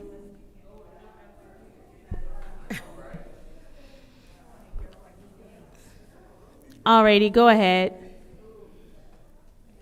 Okay. Second position is filled. Okay, that's with Tyler's. Correct. Okay, Tyler Bailey. The third position is filled. Who is that? Could you tell me who they're filled with, please? Do you know their names? I don't know all the departments' names. Steve, is it Steve? I think it's Steve. Okay. Zoning. RL, stop yelling out.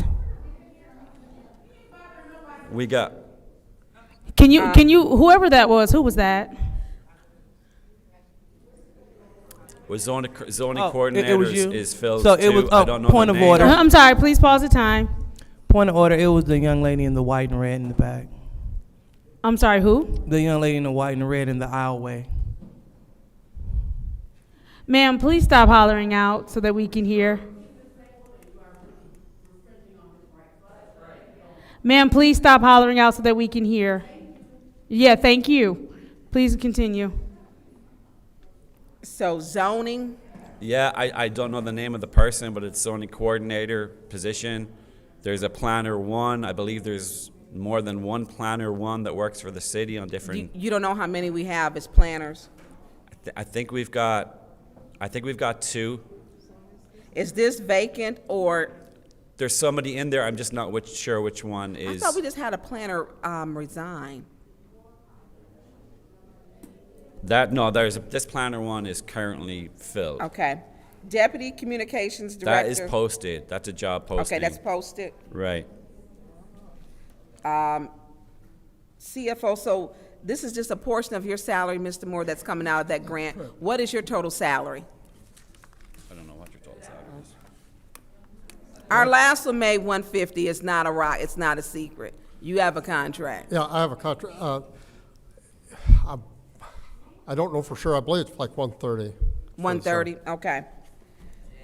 This is what I was saying. So Seamus, with yours, is this, because some of this, because if I'm looking at yours, I know what the percentages means, because some of them, they may come from different grants. Yeah, I'm fully reliant on grant funds. My position is fully grant funded. I am an exempt employee, which means if I don't have the Okay, funding, hold on then just a second, because this is I don't have a job. .75. So what is your total salary? 98. 98? Yes. Okay. And then, and grants management, who's the grants manager? Is that open or vacant? That will be posted pending approval of this, acceptance of this grant. So, and I just want, so on this sheet, so people will know, these are percentages. So there's a percentage, and I know the grants can come from different grants to fund a full salary. And so Correct. these are not 100% Thank funded you. on this Is sheet. there anyone else who wishes to speak in the first round of discussion?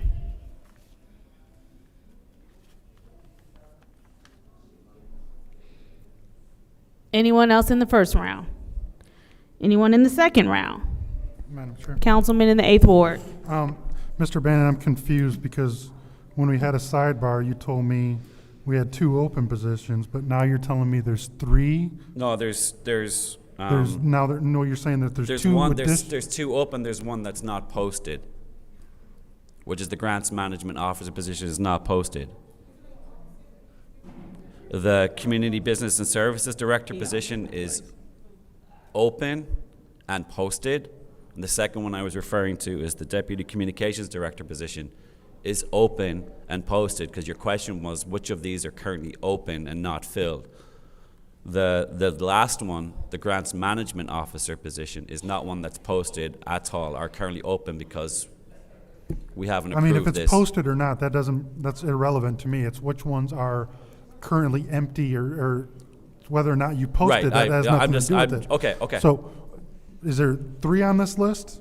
Those ones, community and business services director is currently, as a job posting that Yep. we have, but nobody's So in it's it. open. The Correct. Deputy Communications Director on which department? That's through the mayor's department. That's the mayor's department. And then the Grants Management Officer, those are the three. Correct, sir.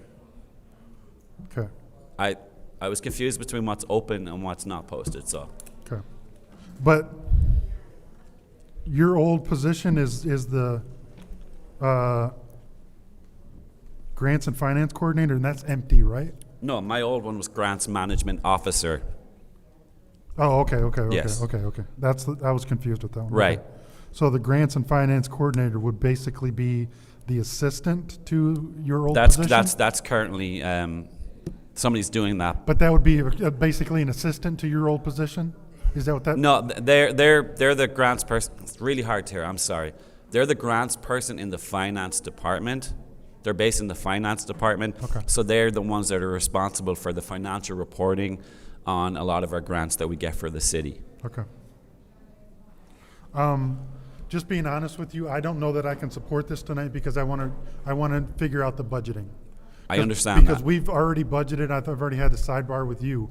What's happening with the monies that are already budgeted that aren't restricted the way these ones are restricted? That's my question. Mr. Moore, if you can tell me when we can get a resolution to reallocate those into the general fund and not allocate those into salaries, that's what I would like to see. So this won't be able to reallocate. It won't be able to reallocate. I'll need to talk to some people, but I can get back with you on that. Okay, thank you. I yield. Thank you. Is there anyone else who would like to form the second round of discussion?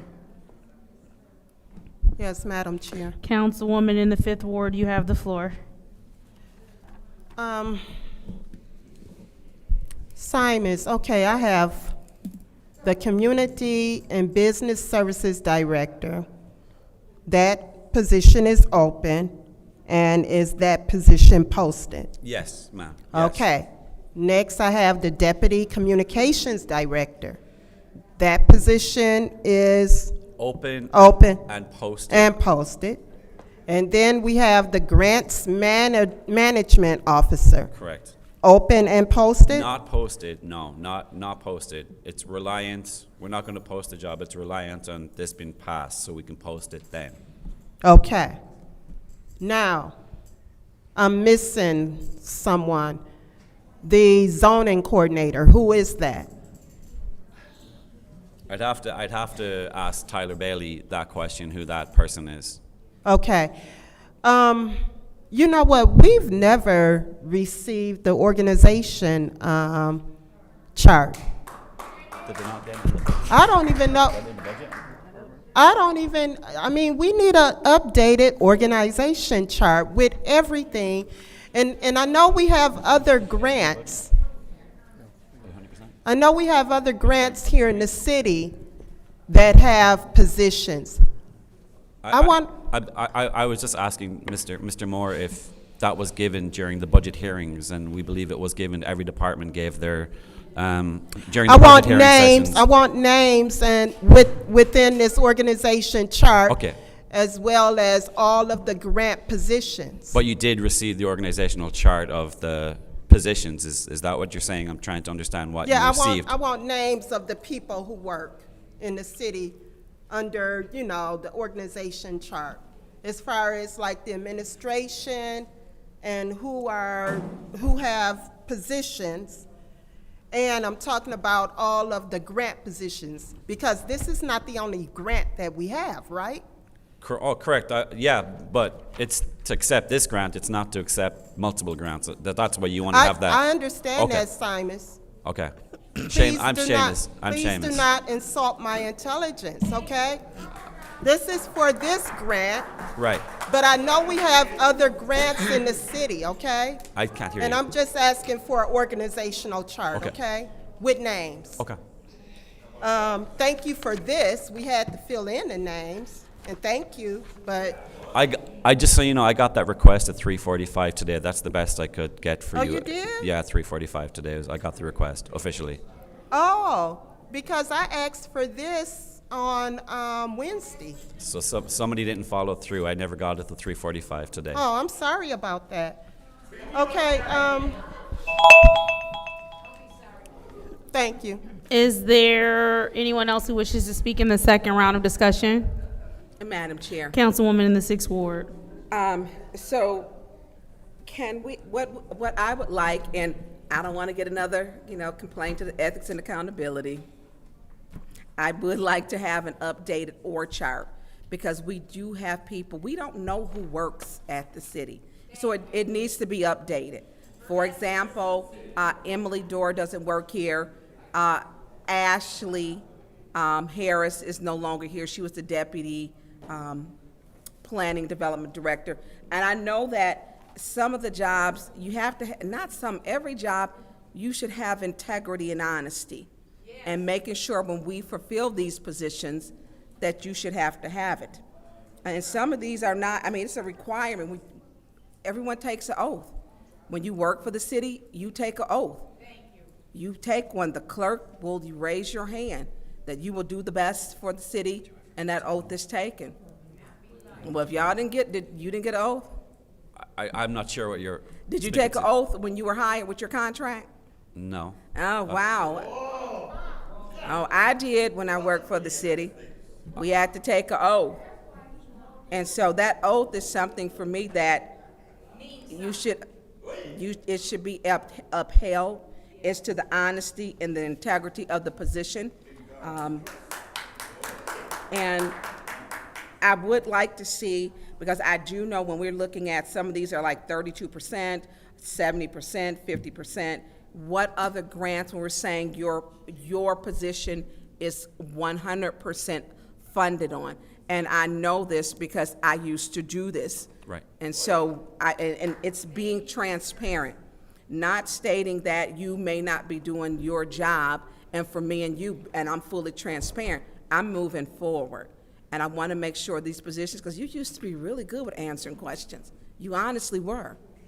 And you just, with me, it went, and listen at that with honesty and integrity and that oath, which is in the city charter. It is just something that's important. I want to make sure, where are we at with it's Ashley's job and Emily's job? Yeah, so Ashley's is posted. I believe that's closing this week. It has to be up for 2 weeks before we can, it's with HR, they see who applies, and then after a 2-week period, interviews will be started. Oh, you have started them? No. You have not? It hasn't closed correct, yet? Yeah, it's not closed yet. Okay, and so I would like to see that, because as Councilman Pfeiffer stated, with these jobs, we know that people are filling them. We know that they don't come back. That transparent, it just has not been with this administration, unfortunately, but we need to start making it be transparent so that we can see. And we shouldn't have to go through now to say, hey, who's got this job? We should already have that updated. Thank you. Is there anyone else who would like the floor in the second round of discussion? Is there anyone else who would like the floor in the second round of discussion? Seeing as how there is no one else, thank you.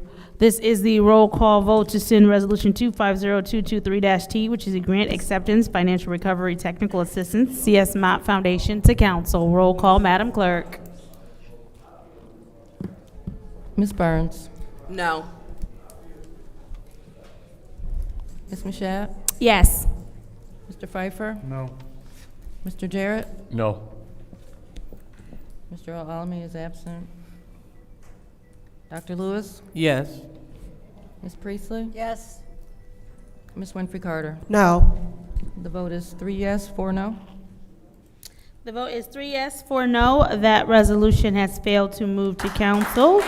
What is the pleasure of the body? Motion to adjourn. Councilman in the 8th Ward.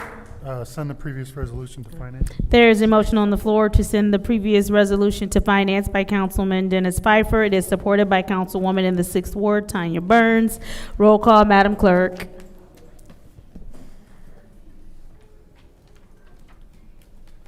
Ms. Mashat?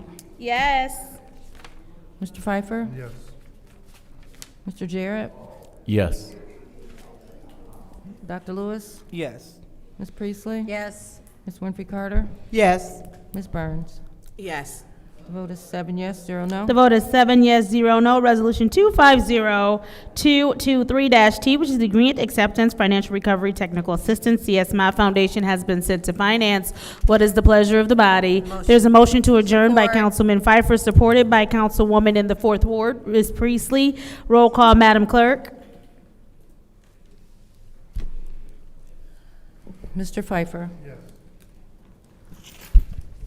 Mr. Jarrett. Yes. Dr. Lewis. Yes. Ms. Priestley. Yes. Ms. Winfrey Carter.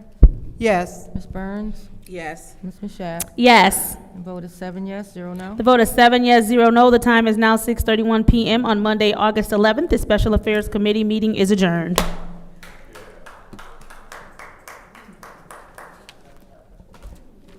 This is a reminder to anyone who wants to participate in public speaking in the council meeting. Now is the time to fill out a slip. You do not have to fill out another slip if you already filled out one for the previous meeting. How much time, Madam Clerk, how much time are you giving them? 5 minutes. Thank you.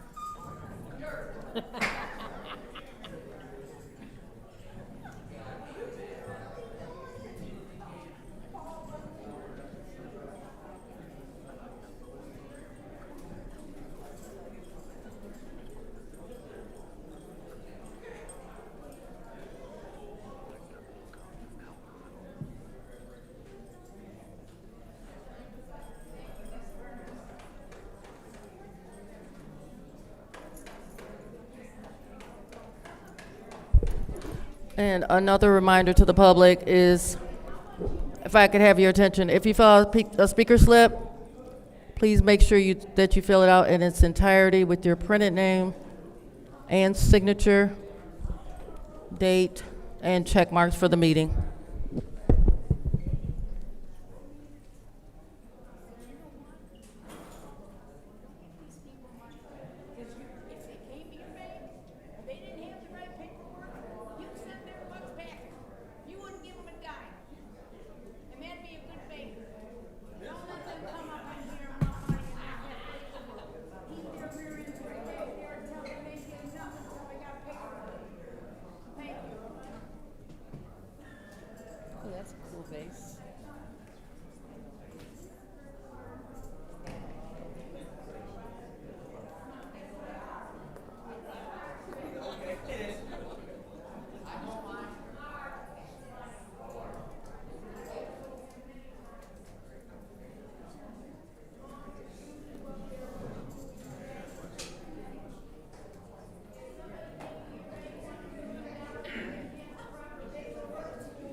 All right, will council members please take their seats so we can get started?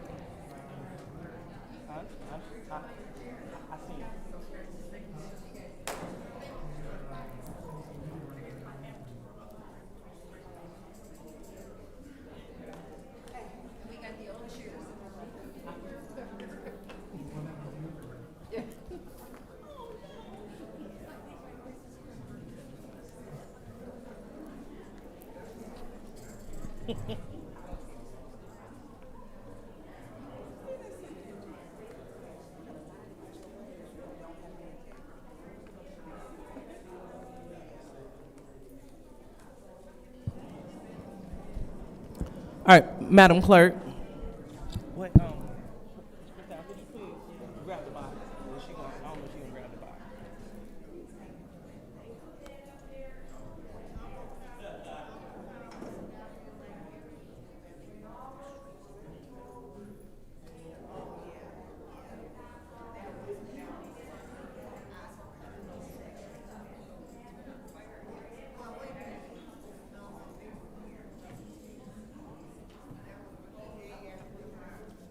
Okay, this should go quick.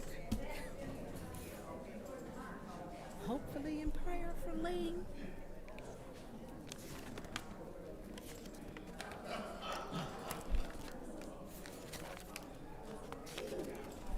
Oh, we got public speaking. It'll take most of our time. It will.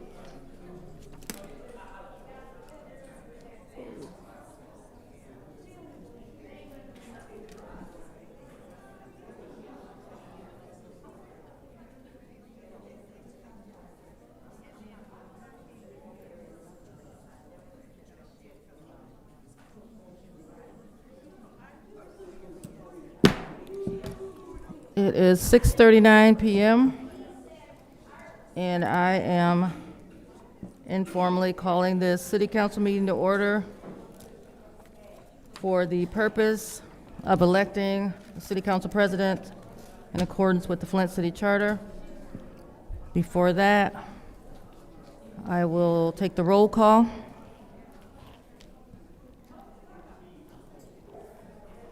Mr. Alamin is not in. Dr. Lewis? Present. Ms. Priestley? Present. Ms. Winfrey Carter? Present. Ms. Burns? Present. Ms. Mashat? Present. Mr. Pfeiffer? Present. Mr. Jarrett? Present. You have 7 members present. Madam Clerk, Ms. Priestley? make a motion to put the selection of the council leadership and officers to the end of the agenda. Ms. Priestley has made a motion to move the organization of the council to the end of the agenda. Is there support for her motion? Support. It's been seconded by President Lewis. I will take the roll call.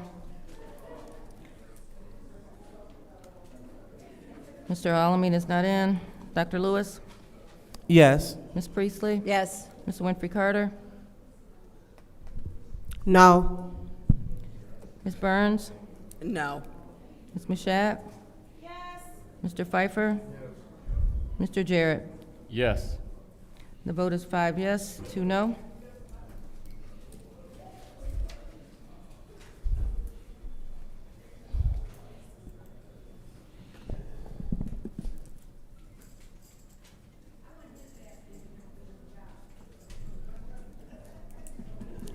Now it's time for the Pledge of Allegiance.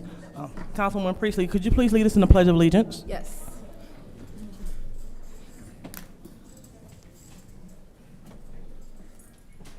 I pledge allegiance to the flag of the United States of America and to the republic for which it stands, one nation, under God, indivisible, with liberty and justice for all.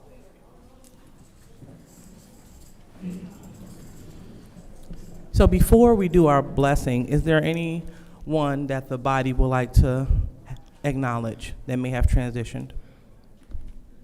Madam Chair, Go ahead, Ms. Winfrey Carter. I would like to have a moment of silent prayer for the family of Mrs. Laverne Dawkins. the family of Mrs. Pamela Miller, the family of Mrs. Alice Kemp, and of course the family of Miss Jayla Kills, the 18-year-old that was shot last night downtown. Thank you. All right, anyone else? All right, seeing that there's no one else, we will pause for a moment of silence.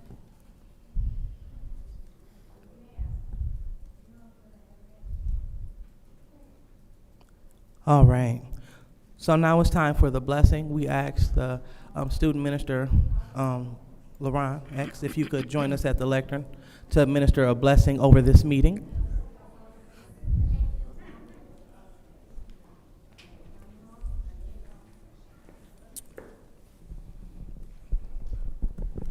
Prayer.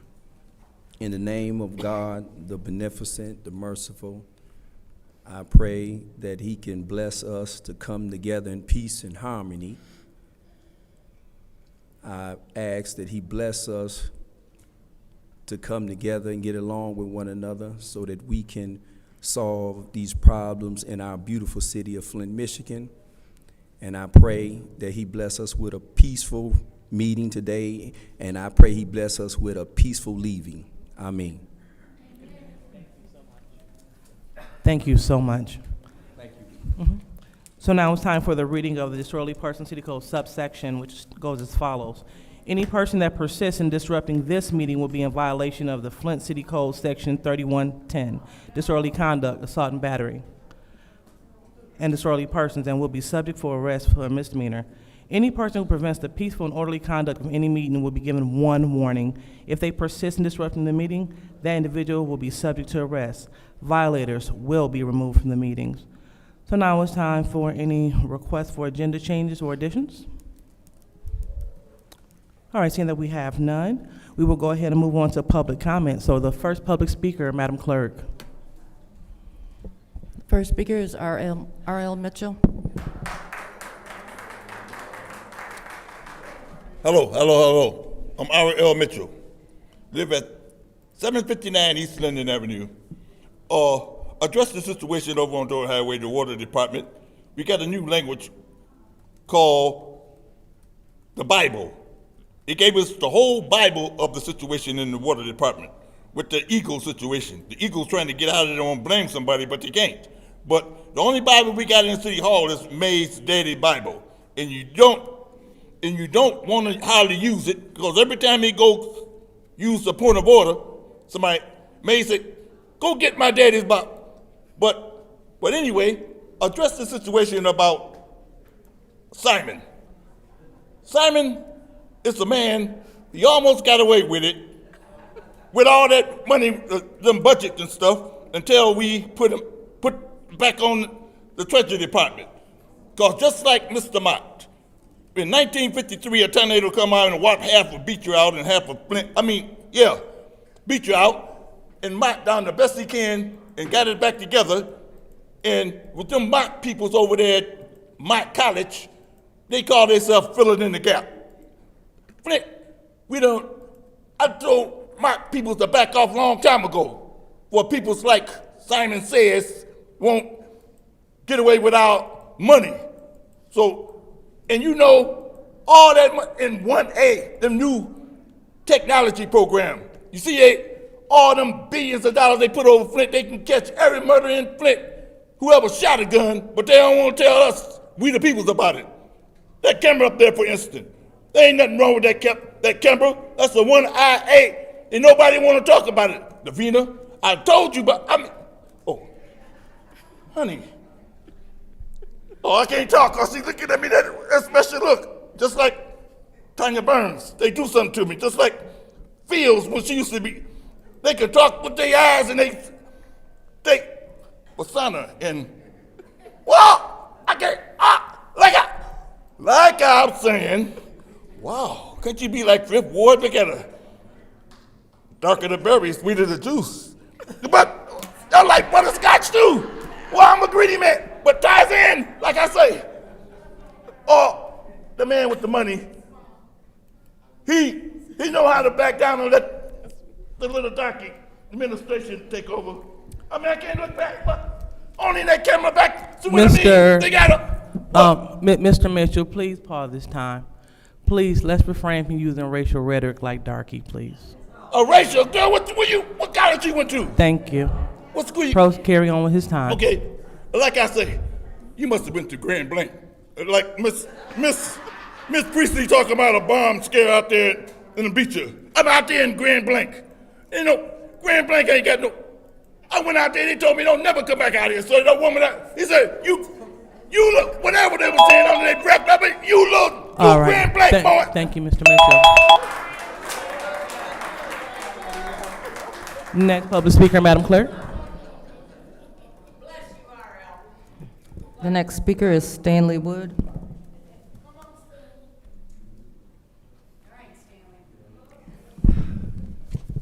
All right, first to the city attorney. Would you agree with me that a Supreme Court decision sets precedents in the lower courts? And I don't expect you to answer that because I know you can't have communication with us, but I just wondered. Section 1601 from the charter, oath of office. Thank you, Councilwoman Burns, you threw me a easy lob ball there. It does say every elected officer and every appointee before entering on official business shall take and subscribe the following oath, and then the oath is there. How many more like this? How many more appointees have not taken the oath? But we'll go on to what I really wanted. One of the other ones I really wanted to talk about was section 1-602 of ethics. And you go under section G, campaign activities using City of Flint property or during working hours. So that's part of my thought on the corruption on the Third Ward voting. Yes. There was a time recently when the Third Ward write-in candidate used the mayor's conference room for that. Yes. Then we'll go on to section 106, or 1-603, forfeiture or removal from office for cause. Section B, number 1, lack at any time any qualification required by law or by the charter. The charter says you must live for 1 year in your ward before you can run as a councilman or a councilwoman. We clearly know, again, the first ward councilman did not follow those rules. And then I gave a little history speech the other day, or a couple weeks ago, and hopefully I got enough time to get this out, but it's Cohen v. California. A man named Paul Cohen walked into the courthouse in California wearing a jacket that said, "Fuck the draft," protesting the Vietnam War. He wasn't violent, he wasn't loud, he just wore the jacket. The words on the jacket could offend some people and cause trouble, so the government wanted to say that they could legally punish him for that. The Supreme Court came back and said, no, we agree with Cohen. They said that the government can't ban words just because they're offensive and part of free speech, even if the words are shocking or vulgar. So what it means, the case protects your rights to express Thank you so yourself. much, Mr. Stanley. And Art Woodson will- So, next speaker, please.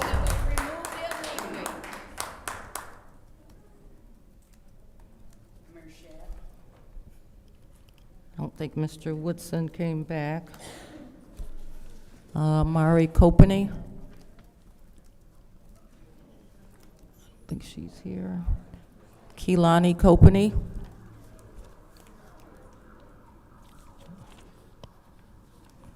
Tay Coffey. Next speaker is Gladys Williamson. Yeah, you're a joke too, Lewis. Listen, I am getting sick and tired of people from back there coming up here not having the proper paperwork, you all get an F in fail because you come here, you don't have the proper paperwork to show where you spent money that you got, and where you want money, you don't have no paperwork to show for that. You don't have no accountability for the money you spend. You don't have no accountability for absolutely nothing. You don't know how many people work down there. You people are a joke. Literally. You sit up and you laugh at us. But we watch you come up here time after time and not be prepared for questions before this city council. Time after time you come and not have paperwork. Excuse me, Ms. Richardson, could you please address the body? Yeah, no, you know who I'm addressing. But Don't make me get on you. Ma'am. Because I got plenty I Ma'am, can get on stop you her about. time. Stop her time. Please address the body. Thank you. Proceed. Thank you, and thank you, this four here, that hold these people accountable. Please respect us for coming here and putting up with what we have to put up with just to make sure these people come up this stairwell and sit up and have the paperwork when they come up to this podium saying they want. They're worse than kids. So what they want? I really don't care what they want.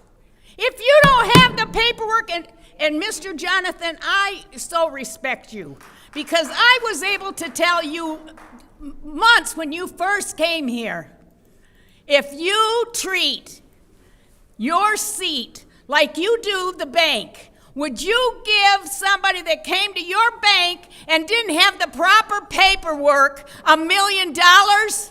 And that answer you've told me would be no.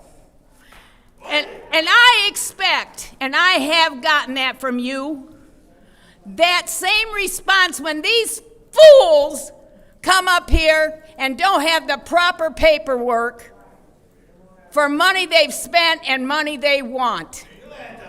Treat these people like a child that doesn't have proper sense with money. And they don't have proper sense with money. That's right. And I want to thank Mr. Jonathan, Mr. Dennis, Miss Burns, and Miss Jerry, because it's worth coming here and taking the garbage that I have to put up with. Next speaker, Madam Clerk.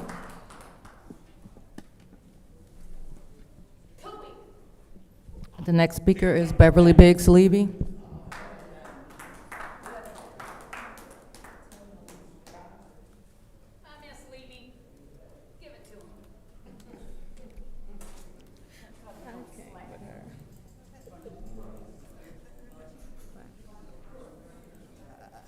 Again, my name is Beverly Biggs Levy.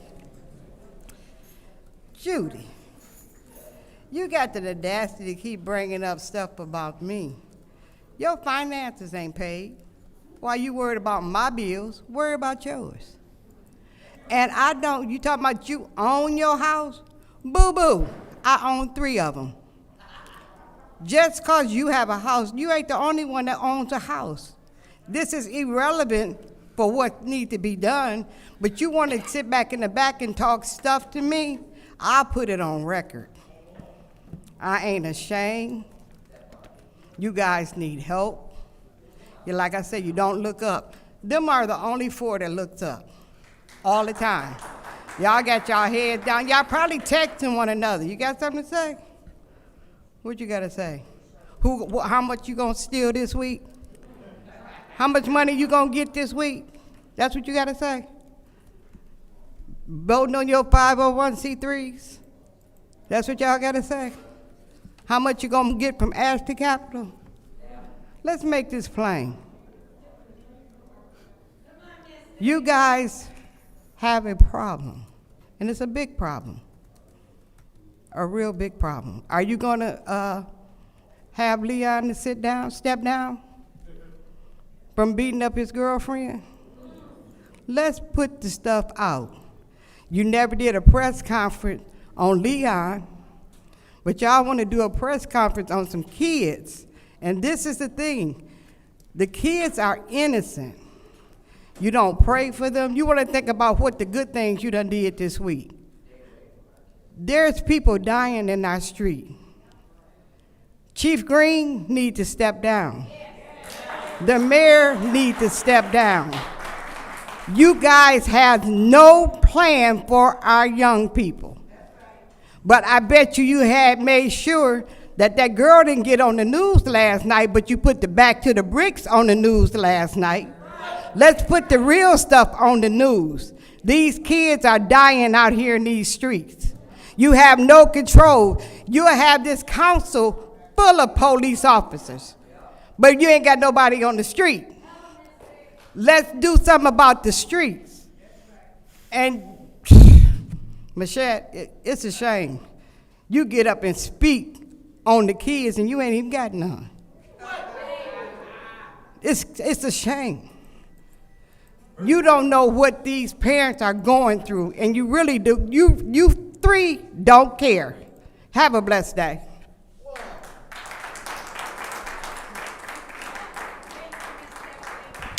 Next speaker, Madam Clerk. Next speaker is Pantoja Jaques.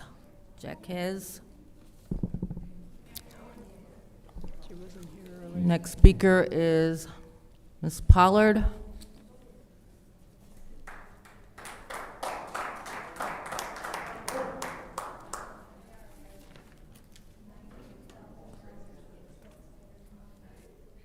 Only thing I got to say really to everybody, including everybody in the chambers, these kids is out of control. It's nothing for them to do in Flint. And when y'all do give things downtown for them to come out to enjoy life, this was what happened. We gotta clean it up. We gotta get the streets right. We also gotta do right by them also, because we failing them in different areas here in Flint. A lot of people keep saying, I'm tired of Flint, Flint ain't nothing. But when y'all travel to go out of town, y'all got the same issue as us, but worse than us. So leaving Flint ain't gonna solve the problem. I'm gonna always stick with my Flint town and my Bucktown for life. I'm not gonna run from Michigan just because what's going on. There's crimes going on all over. Everybody's baby's getting killed. A 6-year-old got killed in Detroit, jumping, waiting for his daddy to come home from work, and they shot up the wrong house. So I mean, at the end of the day, you guys, whoever the parents are, you know who your kids is, do something about it. Do something about your kids and tell them, give you the gun so you can turn them in. Turn the guns in. Stop this violence. Because a lot of kids are good in Flint, and I'm tired of so many people on Facebook bashing some of these kids. A lot of kids that was in that thing from Sunday went down there for no mess. A lot of them was trying to enjoy life like my cousin was. Innocent. And I gotta say, we gotta say a prayer for this 16-year-old boy that also got hit. We just found out he got hurt, but he's doing good. So we need to pray for his family also. I don't know his name, but I found out another young boy, 16 years old, also got hurt downtown. We need to do better, police department. Instead of y'all bear spray, snatching people out their cars and whatever y'all mad about because of this council meeting, won't y'all put that energy on the streets and get the people off the street? Because Flint gonna come back, regardless who don't want it to come back. We strong as hell. We very strong, and we gonna continue to fight all races. We all gonna come together, and this town gonna come back, because Mr. Mount Foundation is taking care of everybody. He putting up a new school in Beecher. The foundation helped him with that. He doing Burton. He going all over. So that let us know Flint has still got hope. We still have hope. We got hope. And we're gonna come back like it used to be. Everybody look out for each other, and these young kids go to the neighbor and say, you need your grass cut. You understand how we did it? We had our same problems too. Only thing is, we did with the fists. We might have shot a couple times, but most of the time when we did our fighting was with these fists right here. Not no guns. So put the guns down, teenagers. I'm being honest with you, because my daddy got killed in Flint. I was a young teenager. Jerry Winfrey knows. So put the guns down. Thank you so much. Next speaker, please. The next speaker is Natalie Wright. Natalie Wright.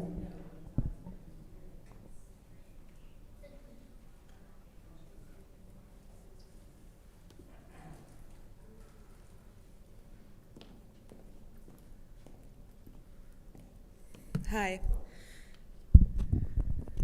I have lived in downtown Flint for 15 years now, the last 13 being at the Hardy Building.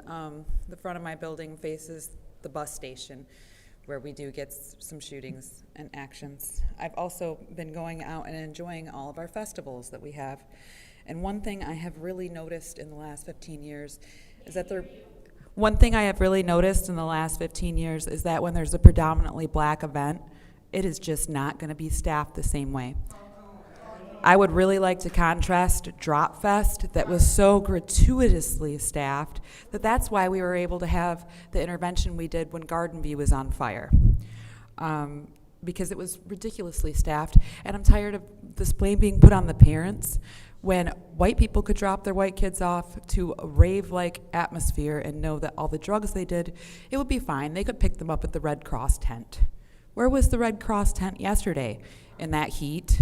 You know, where were the sheriffs? I would like to see a side-by-side report on how that was staffed. You know what I mean? It was known that it was going to be a big event, and time after time I see it, and then it's the parents. How come the white events? It's just not the same.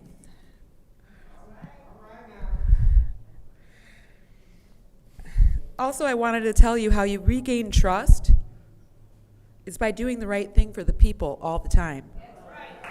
On all subjects, and you keep doing it over and over again. And if you were doing that, you'd have already regained the trust.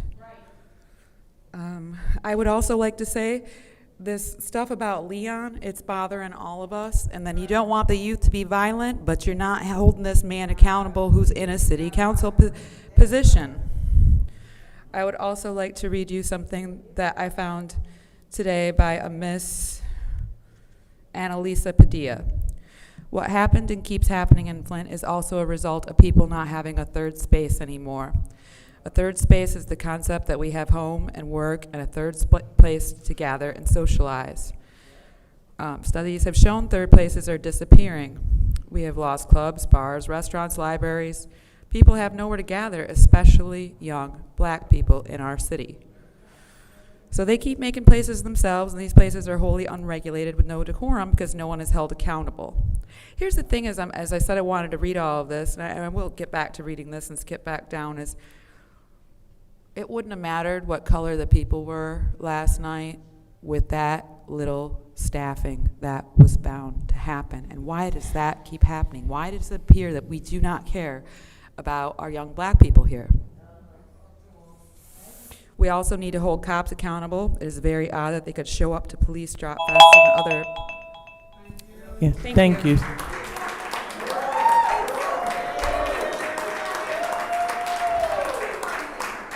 Next speaker, Madam Clerk.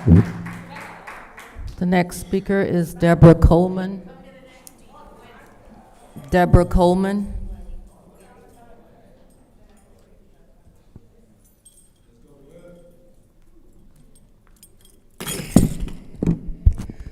My name is Deborah Coleman, and I live in the First Ward. First thing I want to say is I want to send an abundance of love and healing to the lady that lost her life and her family, and everybody that was down there with their families and grandkids and great-grandkids that was traumatized for that senseless act from the coward who did it. Now I'm finna throw some fingers. And my first fingers I'm gonna throw is y'all say that parents shouldn't be held accountable. I'm not gonna say all of them. I'm talking to the ones that don't care about the kids and don't try to help the kids. I got a son that's about to be 36 next month. I got a 25-year-old daughter. And when I was raising them, I was in their business. I was pulling up where they was at. I was dropping them off. I was sitting in the parking lot. And anything that my kids got into, guess what I did? I got on the phone. I'm calling people mamas, daddies, uncles. Y'all know them? Most of the time, all these kids that's out here getting into it, their mothers and grannies and stuff went to school together. And if people talk, that'll make it even better. Maybe they'll calm down. So parents do need to be held accountable. The second thing I'm gonna throw out here, y'all keep saying that what the police got to do with it. The police got a lot to do with it. Because yesterday, they didn't patrol that. When I came down here through here Saturday, it was police presence everywhere. But they wasn't out there last night. I don't know if y'all trying to prove a point or whatever, because y'all sure did the pig jump out boys jumped out on some 58-year-olds and sprayed us because we was just getting food. But wasn't nobody jumping out there on them kids last night. They can't tell me they can't get out there and control them kids. That baby, downtown ain't even a mile long. Detroit is huge. When you go to Detroit downtown, they got police riding on bikes, walking, they standing at every corner. So y'all can't tell me y'all couldn't control that. Y'all got paddy wagons. Put the paddy wagon in the middle of the turning lane. Y'all see these, y'all know grown folks don't have a curfew. Kids got a curfew. Y'all seen them kids walking down there with them hoodies on? Walk up to them, ask them where your parents at, and they can't take it to the parents, get them, say, put them in the paddy wagon. It don't mean you got to take them to jail. Fill that baby up, bring them downtown, call their mamas, tell their mamas come get them. When they come get them, you let them know I'm giving you a warning, because their parents know they're not supposed to be down there. You get the parents a warning. And then if they keep doing it and y'all keep catching them, then the kids go to the juvenile and send their parents to jail. And the third thing I'm gonna throw out is we are all accountable, because we all sit around and say, oh, this can happen, what we should do, what we shouldn't do, but ain't nobody standing up.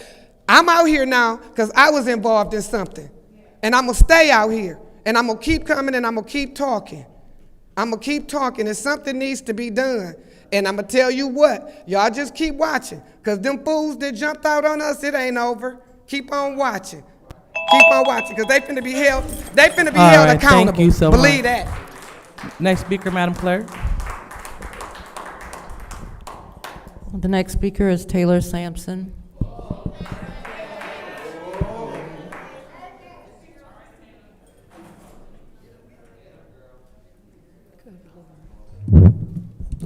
Taylor Sampson, resident of the 8th Ward. As I watched the new documentary series on Hurricane Katrina, the one thing that kept swirling in my mind was, if not for the community, even more lives would have been lost in that catastrophe. You cannot rely on your government to save you. We have known that here in Flint for years and years. Due to the ongoing disregard of us living in Flint by our local government, we are relying on each other daily to get through these continual hard times. I cannot stress this enough when I remind everyone listening. Flint was given $94 million ARPA grant dollars to help residents. Again, I ask, what do we have to show for it? Folks saying the accountability starts at home, yes, that is true. However, we have a lawless mayor running the city with no repercussions on his behavior. What you see on the streets regarding violence, drugs, blight, overzealous police, homelessness, etc. starts with the mayor. The mayor controls the majority of council. It's obvious he's telling his wife what decisions to make at the state level. We have Flint police who have admitted the mayor made the call for them to pull up on residents. The police chief does what he says. We know for a fact he tried to tell the former fire chief what to do, which resulted in another lawsuit.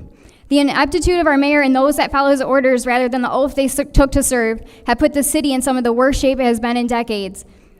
How much more do we have to take? Our tax and water increases alone will cause many people to lose their homes. The neighborhoods are in shambles. Our health has never been as debilitating as it is now, with all the diseases and cancers coursing through our bodies. Our small children aren't reaching developmental milestones like they should be. The older kids are graduating without basic life skills. Those that have turned to the streets are being held to the standards of adults by the courts and system. Our seniors are constantly being attacked by this administration. At what point do the residents say they've had enough and are demanding change? The same faces are at these meetings every week. We are pleading for more residents to come here. Council meetings are where these decisions are held and the discussions are held. They aren't a waste. We need to tune in. They try to keep it distracted and crazy, so you tune out. Wards 1, 2, 4, and 7 would be sweating if these seats in these chambers were full of people every week. We can't keep fighting for changes with only a couple dozen residents continually exposing and challenging this corrupt administration. We need help. We'll protect you in here to the best of our abilities. If you're not sure where to begin on this journey, reach out to one of us. All of us are on Facebook. We'll gladly catch you up on what's truly happening. Their plan is to get rid of all of us with whatever means it takes. White people of Flint, I'm talking to you as well. I'm sick of seeing only 5 white people down here. We cannot keep putting the labor of the city on the black residents. For me personally, I would at least like to go down, know that I was fighting, and then I tried. We can't do their strength in numbers. Another thing I'd like to ask Davina, why is this camera covered? It's been a couple weeks now. As I've said before, that should be recording us up here so we have another angle and we can show that there's actual things going on in these chambers, because you can't trust just one camera view. And that's usually the camera I speak to the mayor in, so I'm going to turn around and speak to him today, I guess. Sheldon Neely doesn't give a damn about this city. Thank you, ma'am. Next speaker.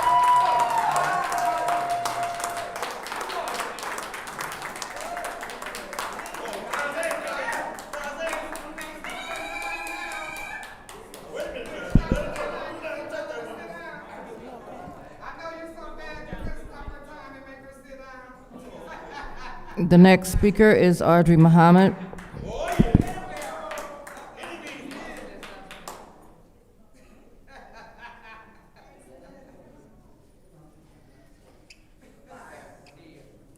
Audrey Muhammad, the 2nd Ward. First of all, I'd like to say I don't expect any courtesy, because that was just rude when I was talking to our minister and Liddell came over and just interrupted us, didn't say excuse me, but I don't expect more than that.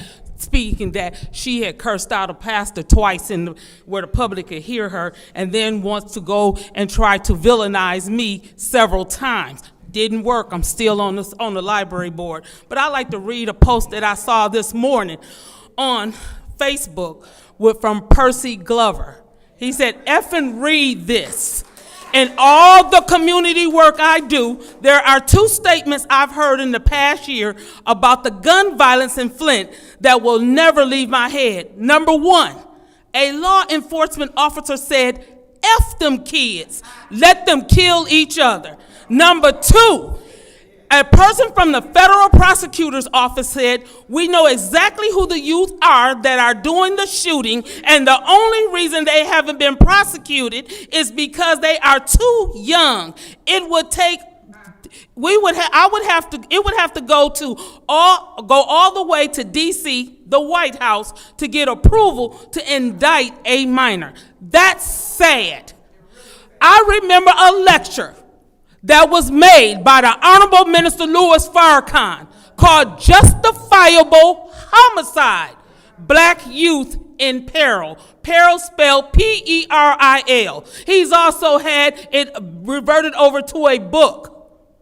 They are setting our children up to go to prison, to the grave, us to kill one another. That's why you didn't see the police down there yesterday, because they knew what was going to be happening. They already knew that. It's time for us as a community to stand up, unite, take our streets back, take our youth back. We have to. Now sit up and say, now go twist this narrative and say, I'm speaking up here because I'm angry and I'm hollering. No, I'm passionate because I see our babies dying in the street. Wholesale from the lack of the work that's should be done. But what do we expect from our mayor's office when he came into office and lied and said the city was in deficit when Karen Weaver left him a letter and said, I'm leaving you 20,000, was it 20 million? 20 million? $20 million was left there, but he lied and said it wasn't there.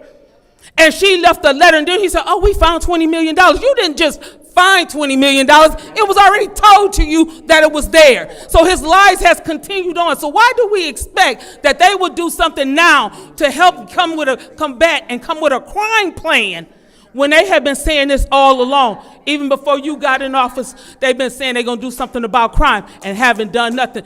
Keep standing up, y'all, forward.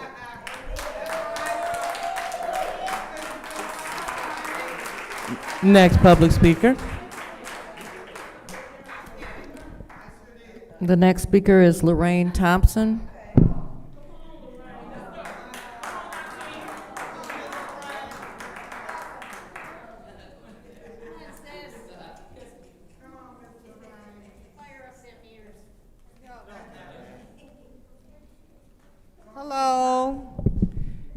Lorraine Thompson. I'm not sure which ward with that flip-flop stuff. I'm not really sure which ward. And I'm not up here today to speak about what I'm considering the kidnapping of my nephew. I'm going to leave that alone. What I do have, I'm trying to get all our ducks in a row. So I want some clarity on a couple of questions. I think I know, but I'm not sure the way it's handled. So first of all, this chamber, is this not the place we're supposed to go to let you all know what our problems are and our concerns, and then you all in turn help us get those situated? That's my one question. I've been stuck on something for a long time, and this is taking it way back.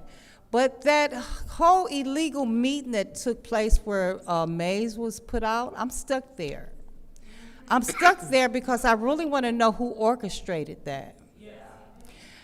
I do want to know also, I do want to say also before this, okay, and this right here, I used to do this when I came up before. That's because this time is on my back. I feel stifled. And then for you all to change the amount of time that we had to speak, I know I was being stifled. But anyway, I would like to say to Burns and Pfeiffer in particular, I am very proud of the political maturity that has taken place between you all, with you all. I would also like to say it's a huge thing to be able to get yourself where you can go in between making these seats come alive and removing yourself and being able to be an actual council person to the people who elected you instead of having your own personal self in here. See, the government actors have to be able to move from one space to another space in their head. And I am very proud to see that you all, and since I've been paying attention, of course, Winfrey Carter, and you're amazing to me, Mr. Jarrett. I love the way you carry yourself. And we need to do this. This is what we need to do. We need to stop saying this side and that side. This is illegal and legal stuff. Either we're going to do it right or we're not going to do it. We shouldn't be doing it at all. That's exactly where I am.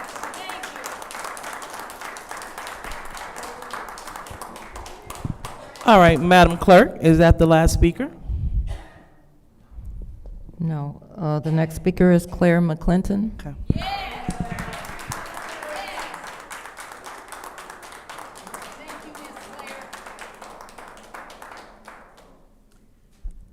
First, Claire McClinton. First of all, our hearts go out to the victims of the gun violence.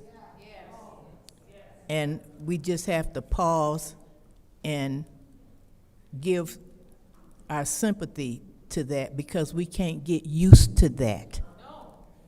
Now, it's been a lot of things that's come up tonight, but I want to talk about all of us, community, council, mayors, and everything else.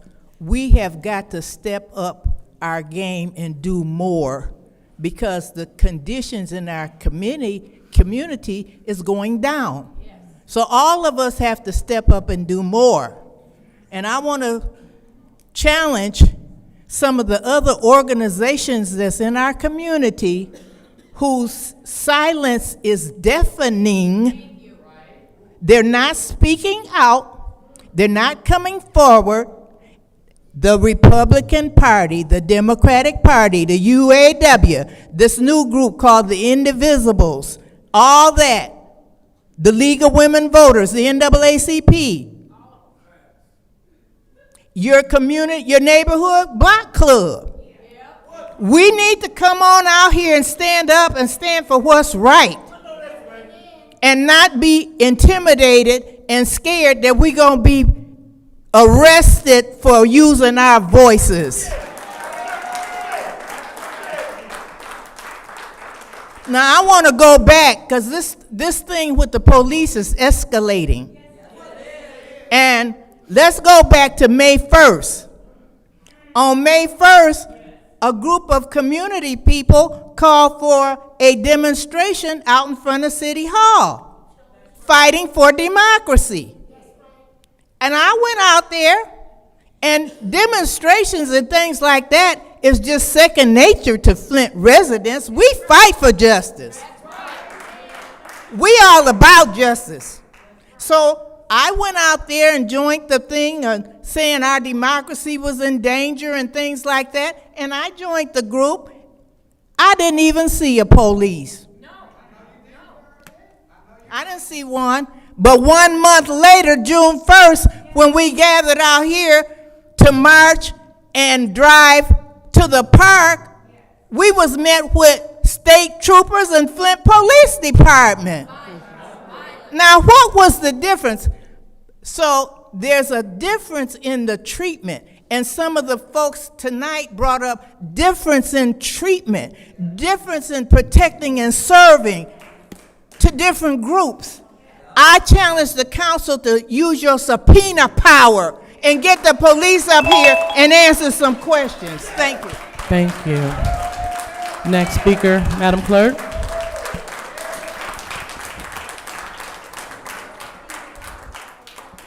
The next speaker is Willie Buford.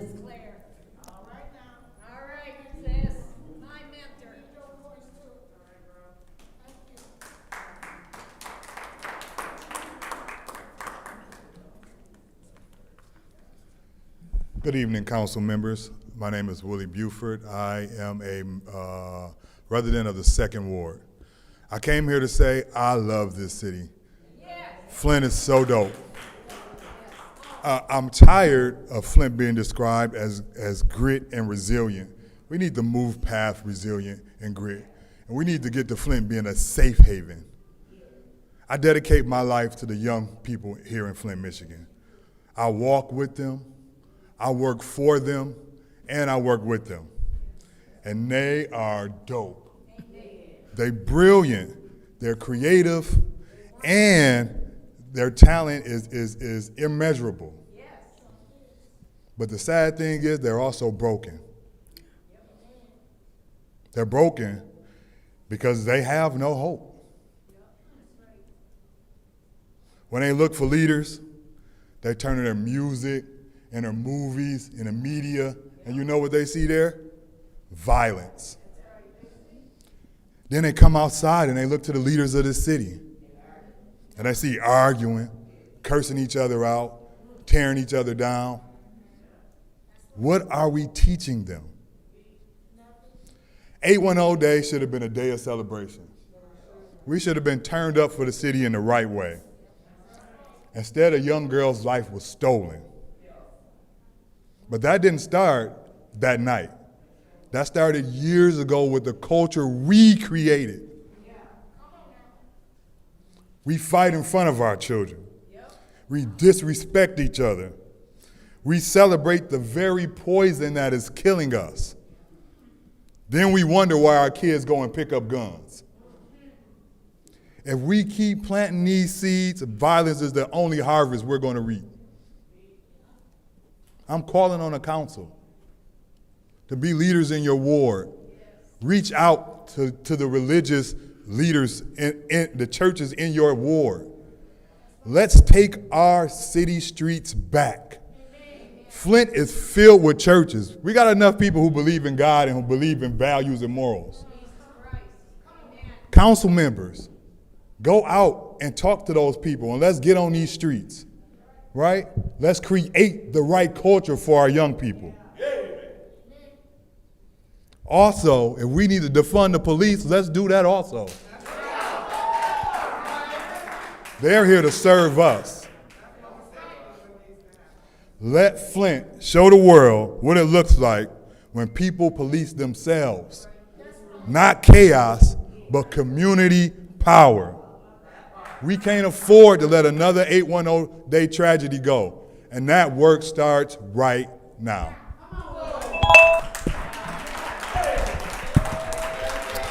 Thank you. Next speaker, Madam Clerk. The next speaker is Lola Durrell.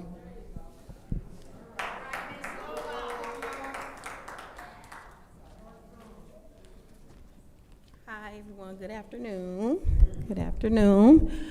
I am here also just to go over what we went over last week with my nephew, as my sister saying, being kidnapped, because that's exactly what was going on.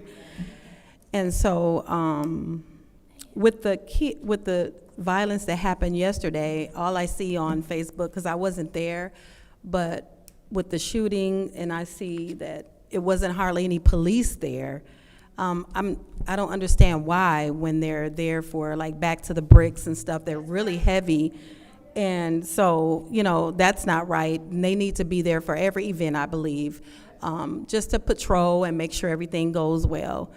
Also, this is embarrassing for the Flint residents as far as what happened to, well, all of it, especially the baby that got killed, you know, yesterday. But with my nephew, I'm looking on the internet and I see that in North Carolina, they're talking about it. In Vegas, in Iowa. I mean, who talks about it in Iowa? They're writing articles about what happened to them and the patrons getting sprayed with mace or bear spray or whatever it was, bear mace. I'm reading that in these places, and not every cop is bad. I really didn't think, I used to say, well, I'm glad our police department isn't like that. I used to say that until maybe earlier this year.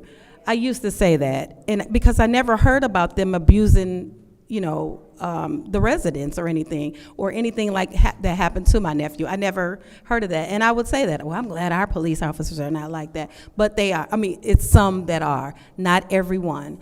And I work, I do service a lot of them where I work, so they're not, all of them are not bad. But I just wanted the mayor never spoke, the police chief never spoke, never came out and spoke anything. But of course, and good reason, they were there today for the situation, and that's wonderful. But they needed to speak on everything that, that happens, and it's going out of state to Iowa. I mean, this is a big deal. So I just wanted that on record, and they need to speak on it because they haven't, so I just wanted that on record. So you all have a good evening.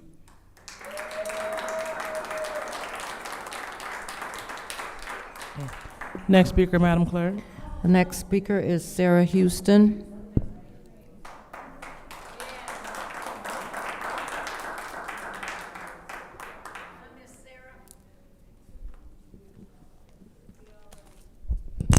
My name is Sarah Houston. I believe I am in the 6th Ward, Ms. Burns, in your ward.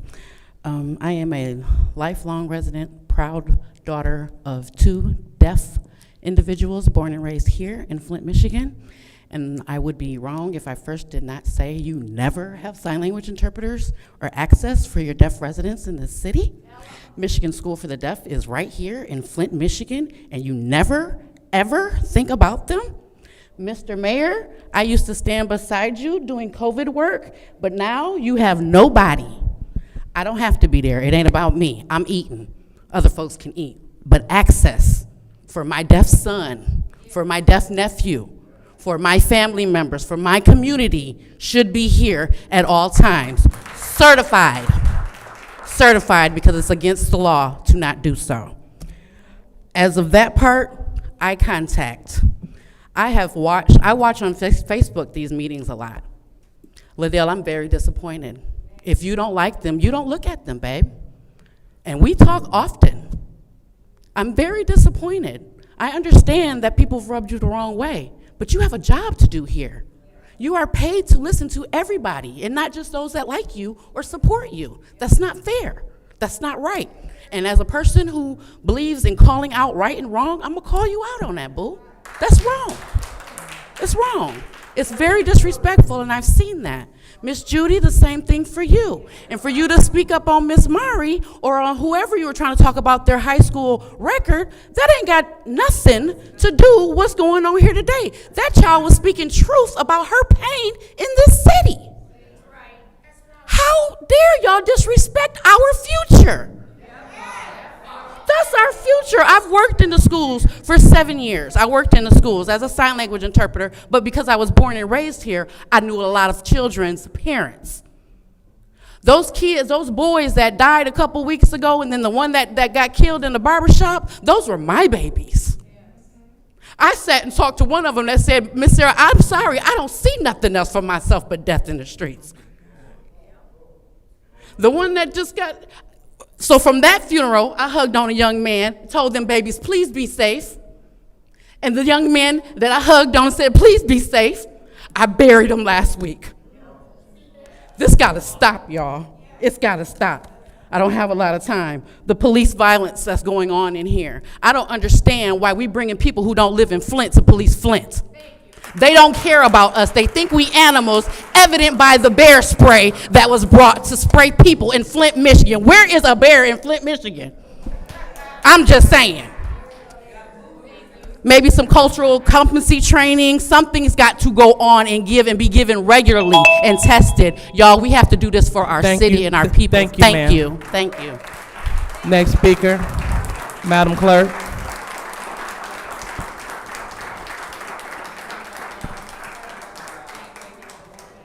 Next speaker is Rich Jones.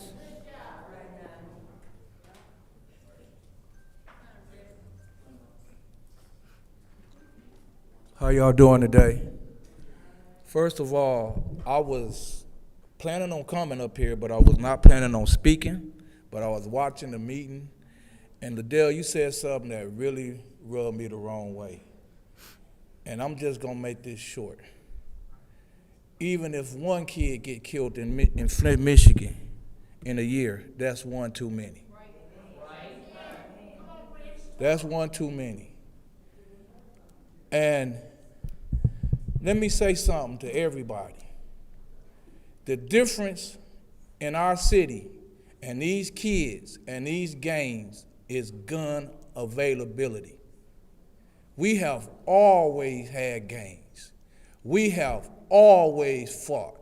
Hell, it's people that I grew up with as a teenager, we couldn't be in the same room without fighting. But guess what we're doing now? Because we're both alive because we fought. We work together. It's so many undertakers that's hanging with top dogs, Al Capone, Stony Ronies that's running with the Selby Hood.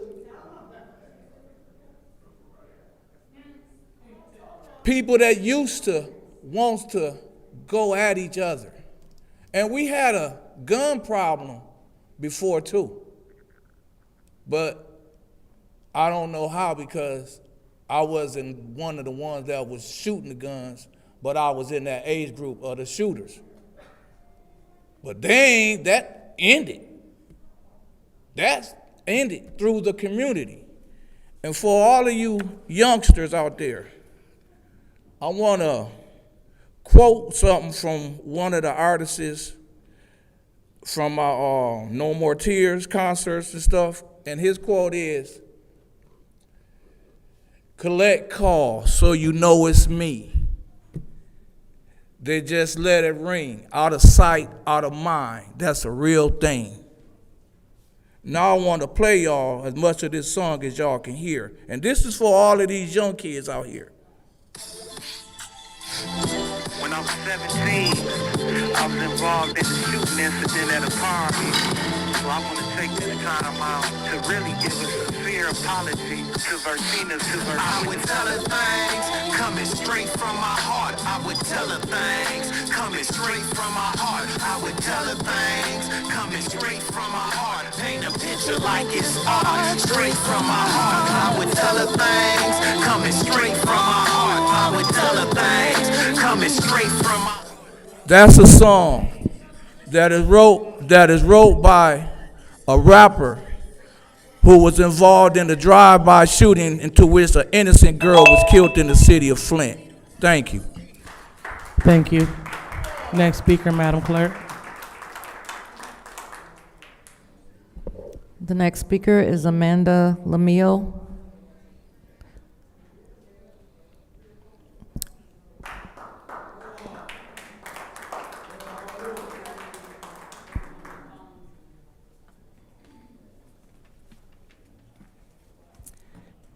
Hi, I am Amanda Lamiel. I'm a local educator, civil rights activist, and very active cop watcher. I cop watch both in a more official capacity and on my own time. I cop watch in Detroit, Lansing, Ann Arbor, Flint, all around Michigan. Police in Genesee County are tyrants. And I'm telling you, almost every weekend, I'm in Detroit. Detroit police are tyrants. Flint police are worse. So let me tell you about a little, some inconsistencies. I assure you that the way, grow up. Don't roll your eyes at me. Okay, grow up. So the police response to different events in this city are not equal. They're not adequate at all. They are not equal. So Saturday morning, I got downtown at 8 a.m. to start setting up Drop Fest, and I did not leave until the end of the night. By 11:30, Saginaw Street was lined with deputies. Lined. Okay, so that's preventative. Check that, preventative. It's a planned response, okay?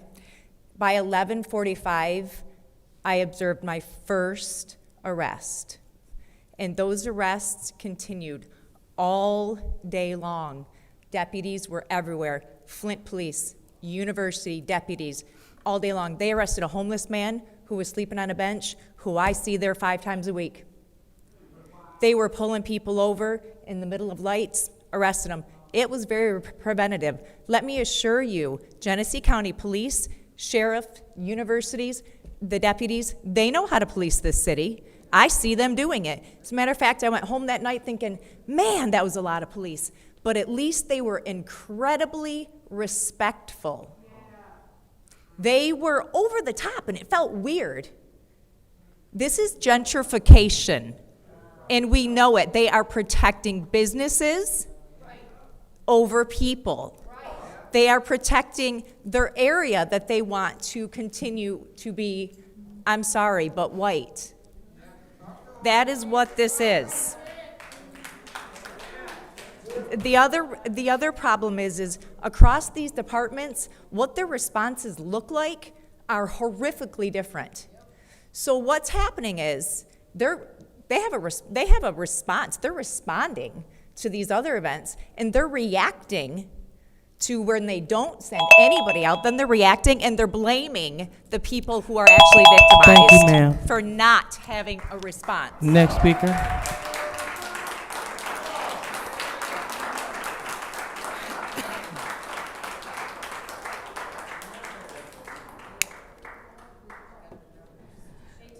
The final speaker for this meeting is Tanya Jones.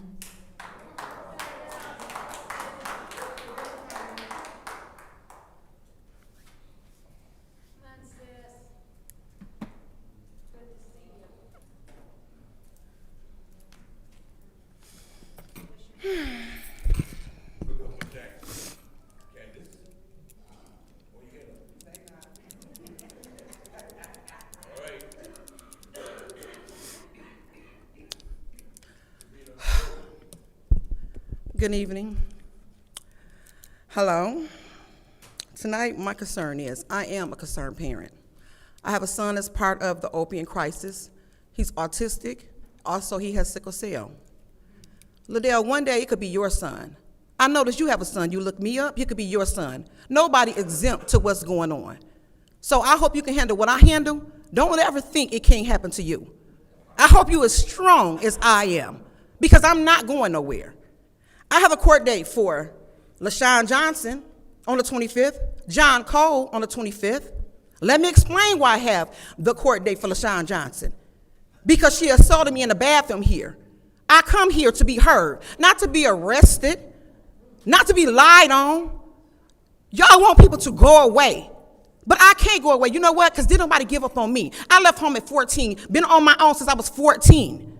Not because I was fast, because my mama had her own issues. But I had a grandmama that loved me. I had my son's father, Michael Edwards, that was killed by the Howard State gang, loved me.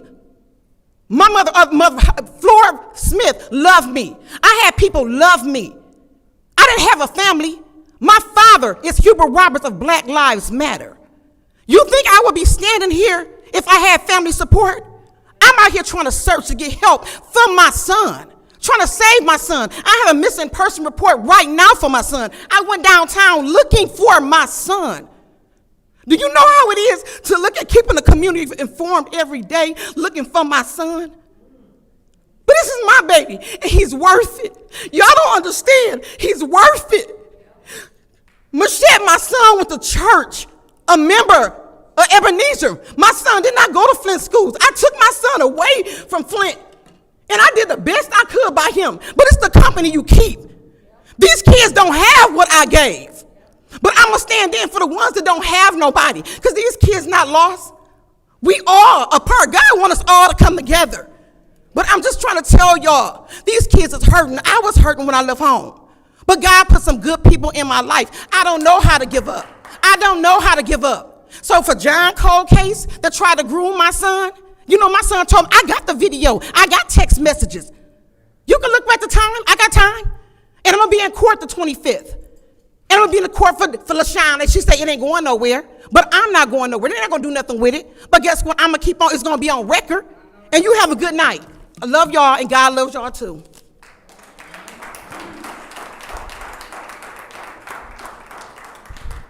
All right, so Madam Clerk, just to clarify, that was the last speaker?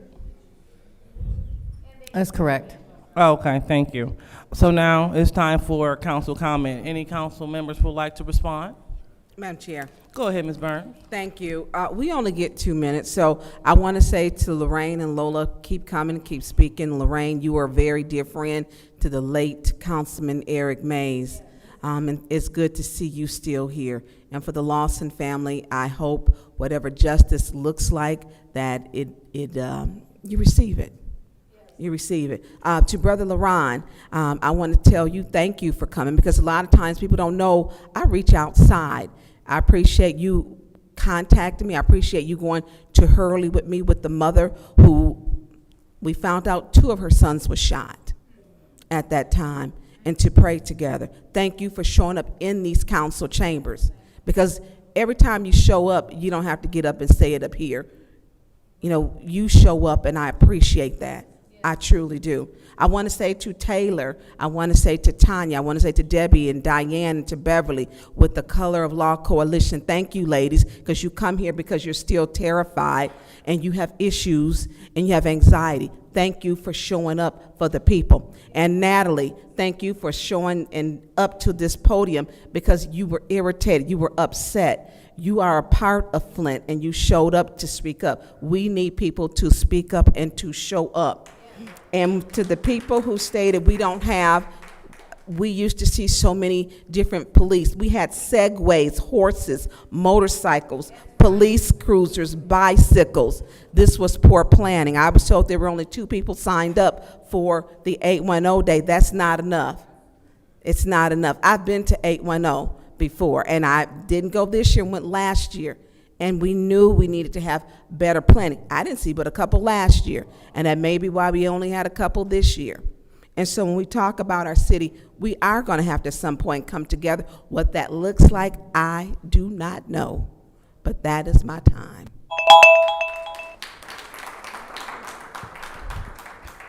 Anyone else? Anyone else? Yes, Madam Chair. Go ahead, Ms. Winfrey Carter. Again, I would like to thank all of the residents for being here, being engaged in the process. I want to say to Mr. Stanley Woods, thank you for all of the information that you bring forth to us. It's well needed, and thank you. Miss Gladys, you always come to the podium with something insightful. Thank you. And thank you. Thank you. Miss Natalie, thank you for what you said, because it is a difference. It's a definite difference. You'll see the difference this weekend coming. We have, the bricks, back to the bricks. So you'll see how well patrolled Back to the Bricks is gonna be this weekend. Deborah Coleman, thank you. What you said, it resonated, and what the young people don't understand. Yeah, back in the day, and Rich, you touched on this, back in the day, yeah, we had the gangs and all that, but what we did have was the village. We had the village raising the children. I lived on Russell Street. I couldn't do nothing down the street without my parents knowing. By the time I made it home, I was in trouble, and didn't even know that the neighbors saw what I was doing. So we need that village. We need to bring back the village. And I want the public to know the chambers belong to you. These are your chambers. All right. Anyone else like to speak during council response? Ma'am, let's stop yelling now. Madam Chair. Go ahead, Ms. Priestley. Ms. Coleman, I thought you made some very good points, and especially in regards to parenting. You know, I've raised a niece, and she came to me from a broken home, and both parents could care less at the time. They're drug addicts at the time and alcohol. That was a very difficult time to try to raise that child at 14.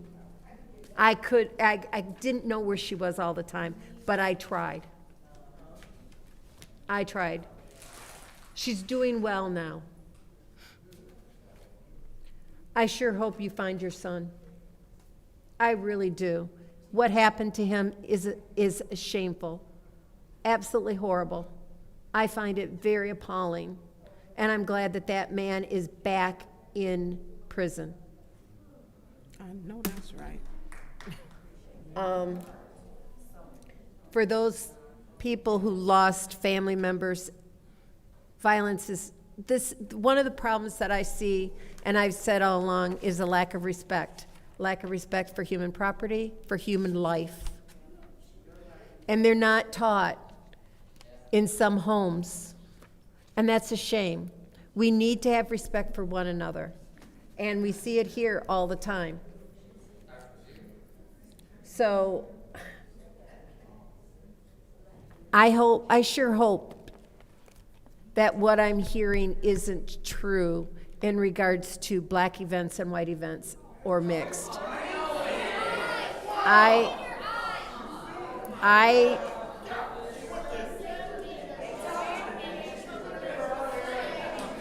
Pause my time. Excuse me. Let's go ahead. Sorry, Ms. Priestley. I'm about to go back there. Could you please put 15 more seconds on the clock? And audience, please, let's be respectful of the council lady. Okay. Sorry about that, Ms. Priestley. Please proceed. Thank you. Because I don't think it should be a difference. The same amount of police should be present at all events. I don't care what it is. I am not in favor, and I've always fought the black versus white because I don't see it in my life. All right. Anyone else would like to speak during public comment? All right, so seeing that there is no one else, I'll go ahead and I will take the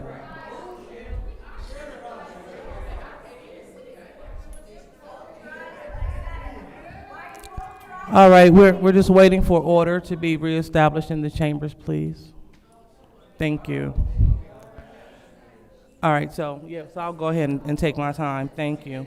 So just want to address Mr. Buford. Mr. Buford, thank you so much for approaching the lectern and for being an involved Second Ward resident.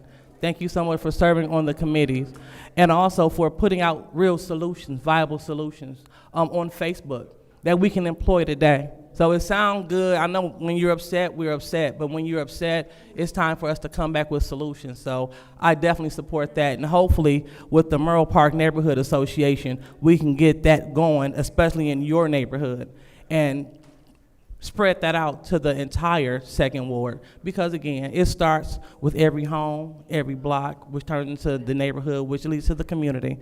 So again, thank you so much for your work and for coming to the meeting.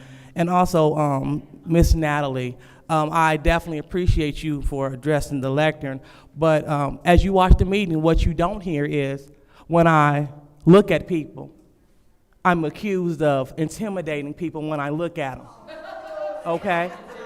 So when I look down or look away, then I'm being disrespectful to people. So in any event, please pause my time. What we will not do is continue to yell out. See, we want young people to do better, but join them. This is ridiculous. If you want young people to do better, older people start here. This is ridiculous. You want to get upset when they act up in the streets, but excuse me. Point of order. Go ahead. What's your point? Your time should still be going. All right, thank you so much. Thank you. So, again, I'm bringing the individuals who's yelling out to order. Unless you want to leave the meeting, please get in order. Please go ahead and start my time. So, again, I hear what's being said. Just because I don't look at you don't mean that I don't hear you, but you gotta make up your mind. Do you want to say I intimidate you when I look at you? Or do you want to say that I disrespect you when I look down and then look up, look down and look up? Either way, I'm here to do my job. When we talk about getting things in action, I'm here for it. I'm giving resources. I'm talking about programs that will help our young people that I'm actively involved with. Downtown, I'm down there. We're talking about bringing in interpreters. I attempted to under the last clerk. So we're going to move on to the next agenda item. And again, you yell out, you will leave. Because we will, let me just reread this again. The reading of the disorderly person, city court, Mr. R.L., I'm bringing you to order. Keep yelling out, that'll be your warning. You know better. Reading of the disorderly person, city code subsection. Any person that persists to disrupt this meeting will be in violation of the Flint City Code Section 3110, disorderly conduct, assault and battery disorderly persons, and will be subject to arrest for a misdemeanor. Any person who prevents the peaceful and orderly conduct of any meeting will be given one warning. If they persist in disrupting this meeting, that individual will be subject to arrest. Violators will be removed from the meetings. So with that being a fair equalizer, so everybody can know the playing rules, we're going to proceed with the meeting. If you proceed to yell out, you will be warned, and then you will be asked to leave. So now we are on the consent agenda. What's the pleasure of this body? Madam Chair, Go ahead. make a motion to approve the consent agenda. All right, any support? All right, supported by the Councilwoman in the 7th Ward. Any separations? All right, seeing none. Madam Chair. We'll go ahead, Mr. Jarrett. Looking to separate 250182. Could you please speak into your microphone? 250182 on page 4. Page 4, did you say 182? 182. Okay.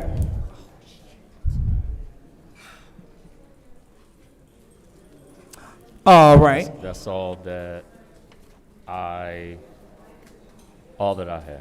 All right, appreciate it. So seeing if that's the last one, the consent agenda will consist of resolutions, all the resolutions with the exception of 250182. Roll call, Madam Clerk.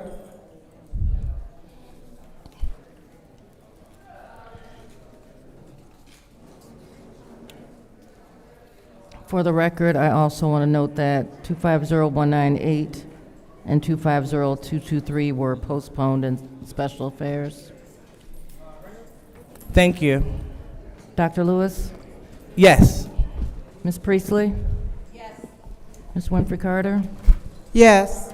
Ms. Burns? Yes. Ms. Mushat? Yes. Mr. Pfeiffer is not in. Mr. Jarrett? Yes. Mr. Alamin is not in. The vote is 6 yes, 0 no. The vote is 6 yes, 0 no. The consent agenda passes. So now we're off to the first separation, which.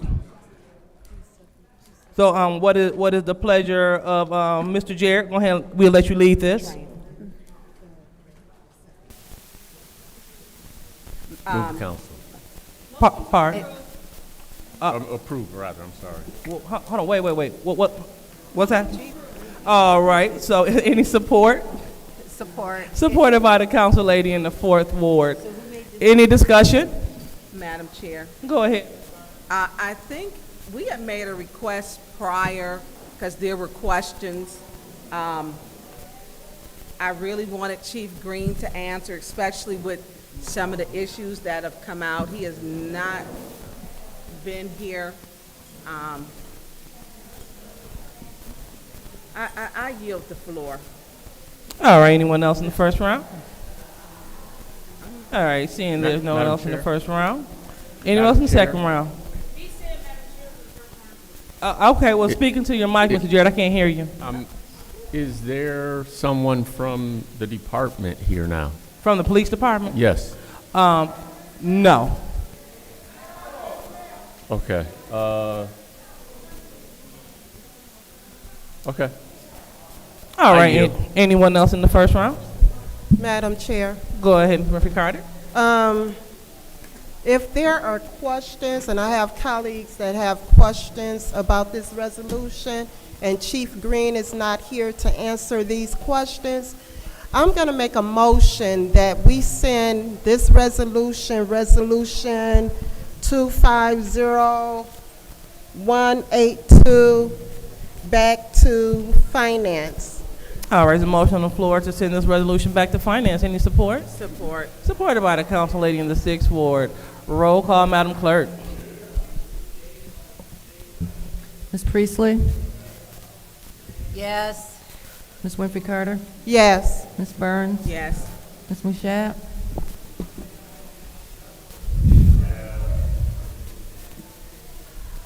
Yes. Mr. Pfeiffer is not in. Mr. Jarrett? Yes. Mr. Alamin is not in. Ms. Lewis? Yes. The vote is 6 yes, 0 no. The vote is 6 yes, 0 no. So that motion. Support. All right. There's a motion to adjourn. Roll call, Madam Clerk. Ms. Winfrey Carter? Yes. Ms. Burns? Yes. Ms. Mushat? Yes. Mr. Pfeiffer is absent. Mr. Jarrett? Yes. Mr. Alamin is absent. Dr. Lewis? Yes. Ms. Priestley? Yes. The vote is 6 yes, 0 no. The vote is 6 yes, 0 no, and it is officially 8:01, and this meeting is adjourned.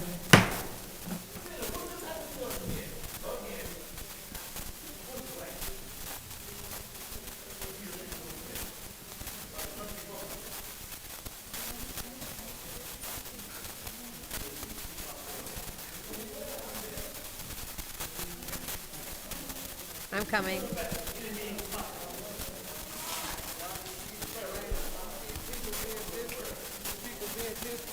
Just a second, I gotta do something here. Oh,